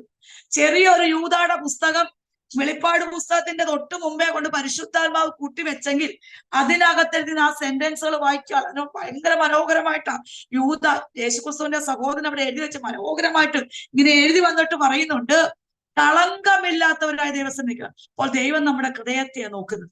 ആ കളങ്കമില്ലാത്തവരായി നിൽക്കുവാണെങ്കിൽ ലോകത്തിന്റെ മുമ്പിൽ നമ്മളെ പലതും പറഞ്ഞോട്ടെ. കാരണം അഗ്നിജാലകത്തുള്ള ദൈവത്തിന്റെ മുമ്പിൽ കണ്ടു നമ്മളൊന്നും മറവില്ല. പക്ഷെ കളങ്കമില്ലാത്തവരായി നിൽക്കുവാണെങ്കിൽ ഒരു ജയം സ്വർഗം നമുക്ക് ഒരുക്കിയിട്ടുണ്ട്. എന്നെ കേൾക്കുന്ന ആരെങ്കിലും ഈ കർത്താവിനെ അറിഞ്ഞിട്ടില്ലെങ്കിൽ, ഈ രക്ഷയുടെ സന്തോഷം അനുഭവിച്ചിട്ടുണ്ടെങ്കിൽ, ഞാൻ തീർച്ചയായിട്ടും പറയട്ടെ, നിങ്ങൾ യേശുവേ എന്നൊന്ന് വിളിച്ചാൽ മതി, അപ്പാന്നൊന്ന് വിളിച്ചാൽ മതി, ആ മുറിക്കകത്തോട്ട് ഇറങ്ങി വരുന്ന ഒരു ദൈവ സാന്നിധ്യം അനുഭവിച്ച ഒരു വ്യക്തിയാണ് ഞാൻ. അതുകൊണ്ട് ഞാൻ പറഞ്ഞു, നിങ്ങൾ എല്ലാവരും കർത്താവിനെ അറിയണം. കർത്താവിന്റെ വരവെടുത്തു. കർത്താവിന്റെ വരവിന് വേണ്ടി ഒരുങ്ങണം. എന്നെ കേൾക്കുന്ന വിശ്വാസികളാണേലും കർത്താവിന്റെ വരവെടുത്തു. കർത്താവിന്റെ വരവിന് വേണ്ടി നമുക്ക് ഒരുങ്ങാം, ഒരുമിച്ച് നിൽക്കാം. കർത്താവ് മാറാനാഥ, കർത്താവ് വരാറായി. ആമേൻ, ആമേൻ, ആമേൻ, ആമേൻ, ആമേൻ. Praise the Lord. കർത്താവിന്റെ ആ വലിയ സ്നേഹത്തിന്റെ ആഴം അത് രുചിച്ചറിയുവാൻ, തിരിച്ചറിയുവാൻ വേണ്ടി കൊടുത്ത വില എത്ര വലുതാണ്. ഒരു കാലഘട്ടത്തിൽ ഒരു പാരമ്പര്യ കുടുംബത്തിൽ നാമധേയ പശ്ചാത്തലത്തിൽ ജനിച്ചു വളർത്തപ്പെട്ടു. 7ാമത്തെ മകളായി, മാതാപിതാക്കന്മാർക്ക് ഏറ്റവും പ്രിയപുത്രിയായി ആ ഒരു സ്നേഹവാത്സല്യത്തിൽ വളർന്നു വന്നു. അതാണ് ഏറ്റവും വലിയത്. അതാണ് ഏറ്റവും ജീവിതത്തിൽ വലുതായി ശ്രേഷ്ഠമായി കണ്ടതെങ്കിൽ അതിനോടനുബന്ധിച്ചുണ്ടായിരുന്ന എല്ലാ കുലമഹിമകളും, എല്ലാ പദവികളും, എല്ലാ പ്രതാപങ്ങളും ഒക്കെ വലിച്ചെറിഞ്ഞ് കർത്താവിന്റെ സ്നേഹത്തെ ഏറ്റവും ശ്രേഷ്ഠമെന്ന് തിരിച്ചറിയുവാൻ വേണ്ടി കൊടുത്ത വില ചെറുതൊന്നുമല്ല. അതിനുവേണ്ടി ഓടേണ്ടി വന്നു, ഒരുപാട് അധ്വാനിക്കേണ്ടി വന്നു. ആ ഒരു വ്യക്തിയെ പുറത്തു കൊണ്ടുവരാൻ വേണ്ടി, ഇങ്ങനെ ആയിരിക്കുന്ന ഈ രൂപത്തിലുള്ള ഒരു വ്യക്തിയെ പുറത്തു കൊണ്ടുവരാൻ വേണ്ടിയിട്ട് ദൈവം മറ്റൊരു കുടുംബത്തിൽ വേറൊരാളിനെ ദൈവം അവിടെ നിന്ന് കൊണ്ടുവന്നു. ജീവിത പങ്കാളിയായ ഷോമൻ ബ്രദർ തൻ്റെ മാതാവിൻ്റെ കണ്ണുനീരിന്റെ ഫലമായിട്ട്, പ്രാർത്ഥനയുടെ ഫലമായിട്ട് ദൈവമകനായി തീർന്നു. ആ കാര്യം പുറത്തു പറയാതെ തന്നെ ഒരു വിവാഹം നടന്നു. ആ ഒരു വിവാഹ ബന്ധം പിന്നത്തേതില് കർത്താവിന്റെ ദാസിയെ കർത്താവിങ്കിലേക്ക് അടുപ്പിക്കുവാൻ തക്കവണ്ണം അദ്ദേഹം കൊടുത്ത വിലയും ചെറുതൊന്നും അല്ല. അതാണ് ഞാൻ മനസ്സിലാക്കുന്നത്. ഒരു വ്യക്തിയെ നേടാൻ വേണ്ടിയിട്ട് ദൈവം കൊണ്ടുവരുന്ന ആ ഒരു ട്രാക്ക് നമുക്ക് മനസ്സിലാകത്തില്ല, ഏത് വഴി എങ്ങനെയൊക്കെയാണ്. സ്തോത്രം. എന്നാൽ അത് തിരിച്ചറിയുവാൻ നാം വൈകിപ്പോയാലും ദൈവം മുന്നമേ പ്ലാൻ ചെയ്തിരിക്കുന്ന ആ പ്ലാനിനനുസരിച്ച് ഏതൊരു വ്യക്തിയും വരും. പലപ്പോഴും നമ്മൾ കാണുന്നത് ആ പ്രശ്നങ്ങൾ മാത്രമാണ്, അതിനുണ്ടാകുന്ന പ്രശ്നങ്ങൾ മാത്രമാണ്. പക്ഷേ അതിൻ്റെ ലാസ്റ്റ് ഏറ്റവും ഒടുവിൽ മാത്രമേ നമുക്ക് തിരിച്ചറിയാൻ കഴിയത്തുള്ളൂ, എൻ്റെ ജീവിതത്തിൽ എന്തിനായിരുന്നു ആ കഷ്ടം, എന്തിനായിരുന്നു എൻ്റെ ജീവിതത്തിൽ ആ രോഗം, എന്തിനായിരുന്നു എൻ്റെ ജീവിതത്തിൽ ആ സാമ്പത്തിക കെടുതി, എന്തിനായിരുന്നു എൻ്റെ കുടുംബത്തിൽ ആ പ്രശ്നമുണ്ടായത്, എൻ്റെ ജീവിതം, എൻ്റെ ജോലി നഷ്ടമായത് എന്തുകൊണ്ട്, എൻ്റെ ജീവിതത്തിലെ പ്രശ്നങ്ങൾ എന്തിനാണ് അടിക്കടി വന്നത് എന്നൊന്നും നമുക്ക് തിരിച്ചറിയത്തില്ല. പക്ഷെ തിരിച്ചറിയുന്ന ഒരു സത്യമുണ്ടാകും, ഏറ്റവും ഒടുവിൽ ആ കർത്താവിൻ്റെ സ്നേഹത്തിൽ നാം നിറഞ്ഞു കഴിയുമ്പോൾ, ആ സ്നേഹത്തിൻ്റെ ദൂത് മറ്റൊരാളിലേക്ക് കൈമാറുമ്പോഴാണ് നമ്മൾ കൊടുത്തതായ വില തിരിച്ചറിഞ്ഞ് അതേ അനുഭവത്തിലായിരിക്കുന്നവരെ ഈ ക്രൂസിന്റെ സ്നേഹത്തിലേക്ക് നമുക്ക് നയിക്കുവാൻ തക്കൊണ്ടിയായിത്തീരുന്നത്. കർത്താവിൻ്റെ ദാസി മോനു ഷോമോൻ ഇന്ന് അത് തിരിച്ചറിഞ്ഞു, ഇന്നത് രുചിച്ചറിഞ്ഞു. ആ അനുഭവം നിറഞ്ഞു കവിയുന്ന ഹൃദയത്തോടുകൂടി ആയിരക്കണക്കിന് ജനങ്ങളോട് ഇന്ന് പങ്കുവച്ചുകൊണ്ടിരിക്കുന്നു. നിശ്ചയമായിട്ടും ഇത് മാനുഷികമല്ല, ഇതൊരു സ്വപ്നമല്ല, ഇതൊരു സങ്കല്പമല്ല, ഇതൊരു പാരമ്പര്യമല്ല, ഇത് അനുഭവമാണ്. ഇതാണ് അനുഭവം. അത് ആ ക്രൂസിലെ സ്നേഹമാണ്. കർത്താവിന്, സ്വർഗത്തിലെ ദൈവത്തിന് വേണമെങ്കിൽ പറഞ്ഞ് നമ്മളോട് ആ സ്നേഹത്തിന്റെ ആ വലിപ്പം പ്രകടമാക്കാമായിരുന്നു. പക്ഷെ ദൈവം അങ്ങനല്ല ചെയ്തത്. തന്റെ പുത്രനെ ഭൂമിയിലേക്ക് അയച്ച് ദൈവത്തിന്റെ സ്നേഹം വെളിപ്പെടുത്തുവാൻ തക്കവണ്ണം ഇടയായി തീർന്നു. ആ സ്നേഹം അത് നമ്മൾ തിരിച്ചറിയുമ്പോൾ, രുചിച്ചറിയുമ്പോൾ നമ്മുടെ ജീവിതവും ആ സ്നേഹത്തിൽ നിറയുവാൻ്റെ കൂടെ ആയിത്തീരും. ഞാൻ ഇത്രത്തോളം സമയം കർത്താവിൻ്റെ ദാസിയെ ഞാൻ വളരെ ശ്രദ്ധയോടെ കേൾക്കുകയായിരുന്നു. കർത്താവിൻ്റെ സ്നേഹം തുളുമ്പി നിൽക്കുന്ന ആ ഓരോ വാക്കുകൾ, ആ ഓരോ അനുഭവങ്ങൾ. കർത്താവ് സഹായിക്കട്ടെ ദൈവദാസിയെയും കുടുംബത്തെയും കുഞ്ഞുങ്ങളെയും ദൈവ ശക്തമായി ദൈവരാജ്യം ഉപയോഗിക്കട്ടെ. തീയിൽ നിന്ന്, നരകത്തീയിൽ നിന്ന് അനേകരെ നിത്യജീവങ്കിലേക്ക് നയിക്കുവാൻ, കരം പിടിച്ചെഴുന്നേൽപ്പിക്കുവാൻ, വഴി നടത്തുവാൻ, ചങ്ങലകളിൽ നിന്ന് ചിലരെ പുറത്ത് വിടുവിച്ചു കൊണ്ടുവരുവാൻ ഉപയോഗിക്കട്ടെ. സ്തോത്രം. ഞങ്ങളെ ശ്രവിക്കുന്ന അരോമ ടിവിയിലെ മാന്യ ശ്രോതാക്കളോട് ഞങ്ങൾക്ക് ഇതാണ് പറയാനുള്ളത്. സ്തോത്രം. നിങ്ങൾക്ക് ഒരുപാട് ചോദ്യങ്ങൾ കാണും, ഒത്തിരി സംശയങ്ങൾ കാണും, ഒത്തിരി പ്രശ്നങ്ങൾ കാണും. പക്ഷേ നിങ്ങളുടെ സകല ചോദ്യത്തിനും മറുപടി കർത്താവായ യേശു ക്രിസ്തു മാത്രമാണ് എന്ന് ഞങ്ങൾക്ക് പറയാനുള്ളൂ. അതുകൊണ്ട് ഡോക്ടേഴ്സ് കൈവിടാം, വൈദ്യശാസ്ത്രം കൈവിടാം, സയൻസ് കൈവിടാം, പ്രിയപ്പെട്ടവർ കൈവിടാം, ലോകക്കാര്, നല്ല ജോലി എല്ലാം നമ്മൾ കൈവിടാം. പക്ഷെ കർത്താവായ യേശു ക്രിസ്തുവിൽ വിശ്വസിക്കൂ, ഒരിക്കലും യേശു നിന്നെ കൈവിടുകയില്ല. യേശു നിന്നെ കൈവിടുകയില്ല. ആ യേശുവിൻ്റെ സ്നേഹം രുചിച്ചറിയാൻ, തിരിച്ചറിയുവാനുള്ള സന്ദർഭമാണ് നിങ്ങൾക്ക് ഇന്ന് ലഭിച്ചിരിക്കുന്നത്, ഇപ്പോൾ നിങ്ങൾക്ക് ലഭിച്ചുകൊണ്ടിരിക്കുന്നത്. ആകയാൽ ഞങ്ങൾ നിങ്ങൾക്ക് വേണ്ടി പ്രാർത്ഥിക്കാം. നിങ്ങൾ യേശുവിനെ അറിഞ്ഞിട്ടില്ല എങ്കിൽ, കർത്താവായ യേശുവിൻ്റെ സ്നേഹം രുചിച്ചറിഞ്ഞിട്ടില്ല എങ്കിൽ, ആ ദൈവശബ്ദം കേട്ടിട്ടില്ല എങ്കിൽ, നിങ്ങൾ ഇന്ന് ദൈവശബ്ദം കേട്ടുകൊണ്ടിരിക്കുക. പലപ്പോഴും കർത്താവ് നിങ്ങളോട് സംസാരിച്ചിട്ടുണ്ട്, നിങ്ങൾ തിരിച്ചറിഞ്ഞിട്ടില്ല. എന്നാൽ ഇന്ന് നിങ്ങൾ ഈ ദൈവശബ്ദം തിരിച്ചറിയുവാൻ, അതിനെ അനുസരിക്കുവാൻ തയ്യാറാകുമെങ്കിൽ യേശുവിൻ്റെ സാന്നിധ്യവും സാമീപ്യവും സ്പർശനവും നിങ്ങൾക്ക് രുചിച്ചറിയാൻ, തിരിച്ചു വരേണ്ടിയായിത്തീരും. രക്തസ്രാവക്കാരിയായിരുന്ന സ്ത്രീ 12 വർഷം അവൾക്കുണ്ടായിരുന്നതൊക്കെ അവൾ വിറ്റ് ചിലവഴിച്ച് വൈദ്യന്മാർക്ക് കൊടുത്തു, മരുന്ന് കഴിച്ചു, അവളുടെ രോഗം ഭേദമായില്ല. എന്നാൽ അവൾ എടുത്ത തീരുമാനം അവളെ പ്രശ്നത്തിൽ നിന്ന് വിടുവിക്കുവാനിടയായി തീർന്നു. അവളുടെ രോഗസൗഖ്യമായി.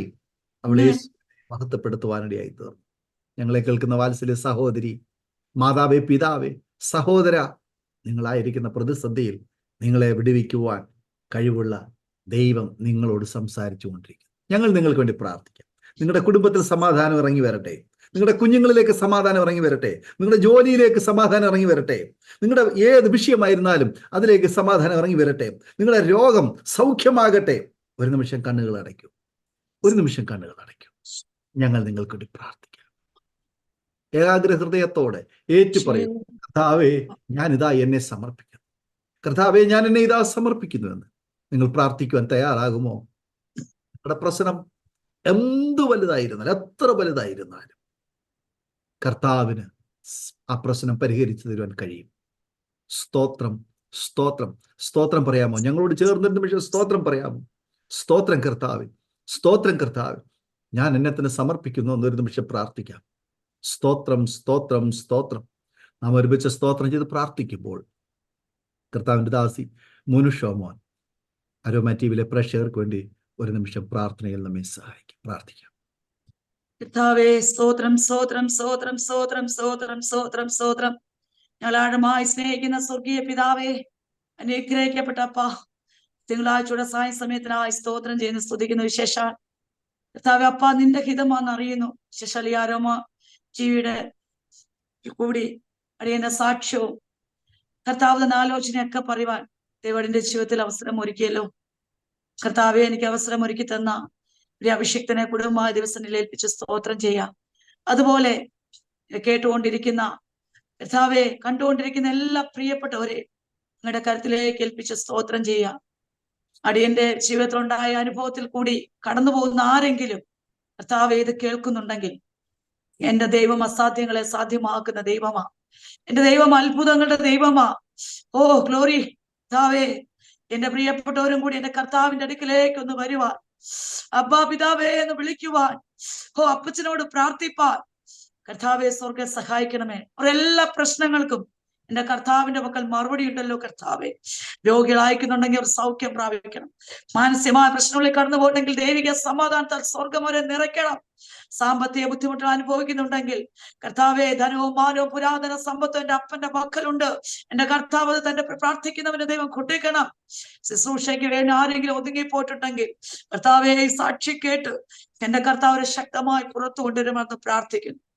എല്ലാ പ്രിയപ്പെട്ടവരെ ഏൽപ്പിച്ച് ഒരിക്കൽ കൂടി സ്തോത്രം. പ്രത്യേകിച്ച് കർത്താവെ, മറ്റിവിടെ എല്ലാ പ്രവർത്തനങ്ങൾക്കായി സ്തോത്രം. കഴിഞ്ഞ നാളുകളിൽ സാക്ഷ്യങ്ങൾ പറഞ്ഞ അനേക പ്രിയപ്പെട്ടവരുണ്ടപ്പാ. ഇനി അനേക സാക്ഷ്യമുള്ളവരുണ്ട് കർത്താവെ. കാലിൽ ഒന്നിച്ച് നിന്ന് പ്രവർത്തിപ്പാൻ, ഇതൊരു വലിയ വിജയമായി മാറുവാൻ, അനേകർക്ക് ആശ്വാസം വിടുതലും ഇതിനകത്ത് നിന്ന് ലഭിക്കുവാൻ സ്വർഗം സഹായിക്കുമാറാണ്ട് പ്രാർത്ഥിക്കുന്നു. എല്ലാ പ്രിയപ്പെട്ടവരും ഒരിക്കലും ബ്ലെസ് ചെയ്യുന്നു. പ്രാർത്ഥന കേട്ട ദൈവത്തിന് നന്ദി.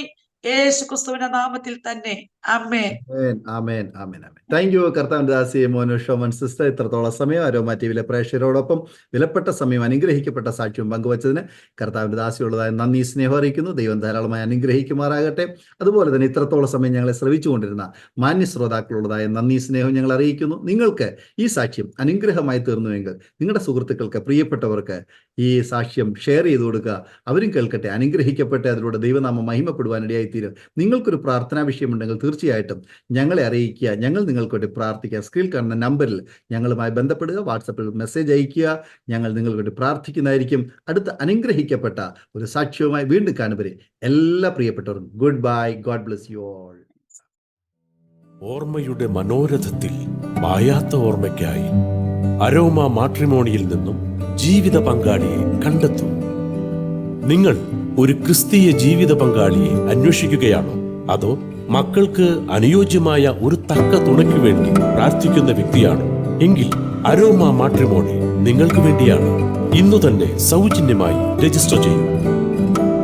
അരോമ മാട്രിമോണിയുടെ പ്രത്യേകതകൾ: രജിസ്ട്രേഷൻ തികച്ചും സൗജന്യം. ലോകത്തെവിടെയുമുള്ള അനുയോജ്യമായ ക്രിസ്തീയ ജീവിത പങ്കാളിയെ തിരഞ്ഞെടുക്കാം. വിവാഹം നടക്കുന്നതുവരെ സർവീസ് ലഭിക്കുന്നു. ഏറ്റവും ചെറിയ പാക്കേജുകളും തിരഞ്ഞെടുക്കാം. അരോമ മാട്രിമോണി നിങ്ങൾക്കായി ഒരുക്കുന്നു വിവാഹം പരമാനന്ദം. Email aroma matrimony2020@gmail.com.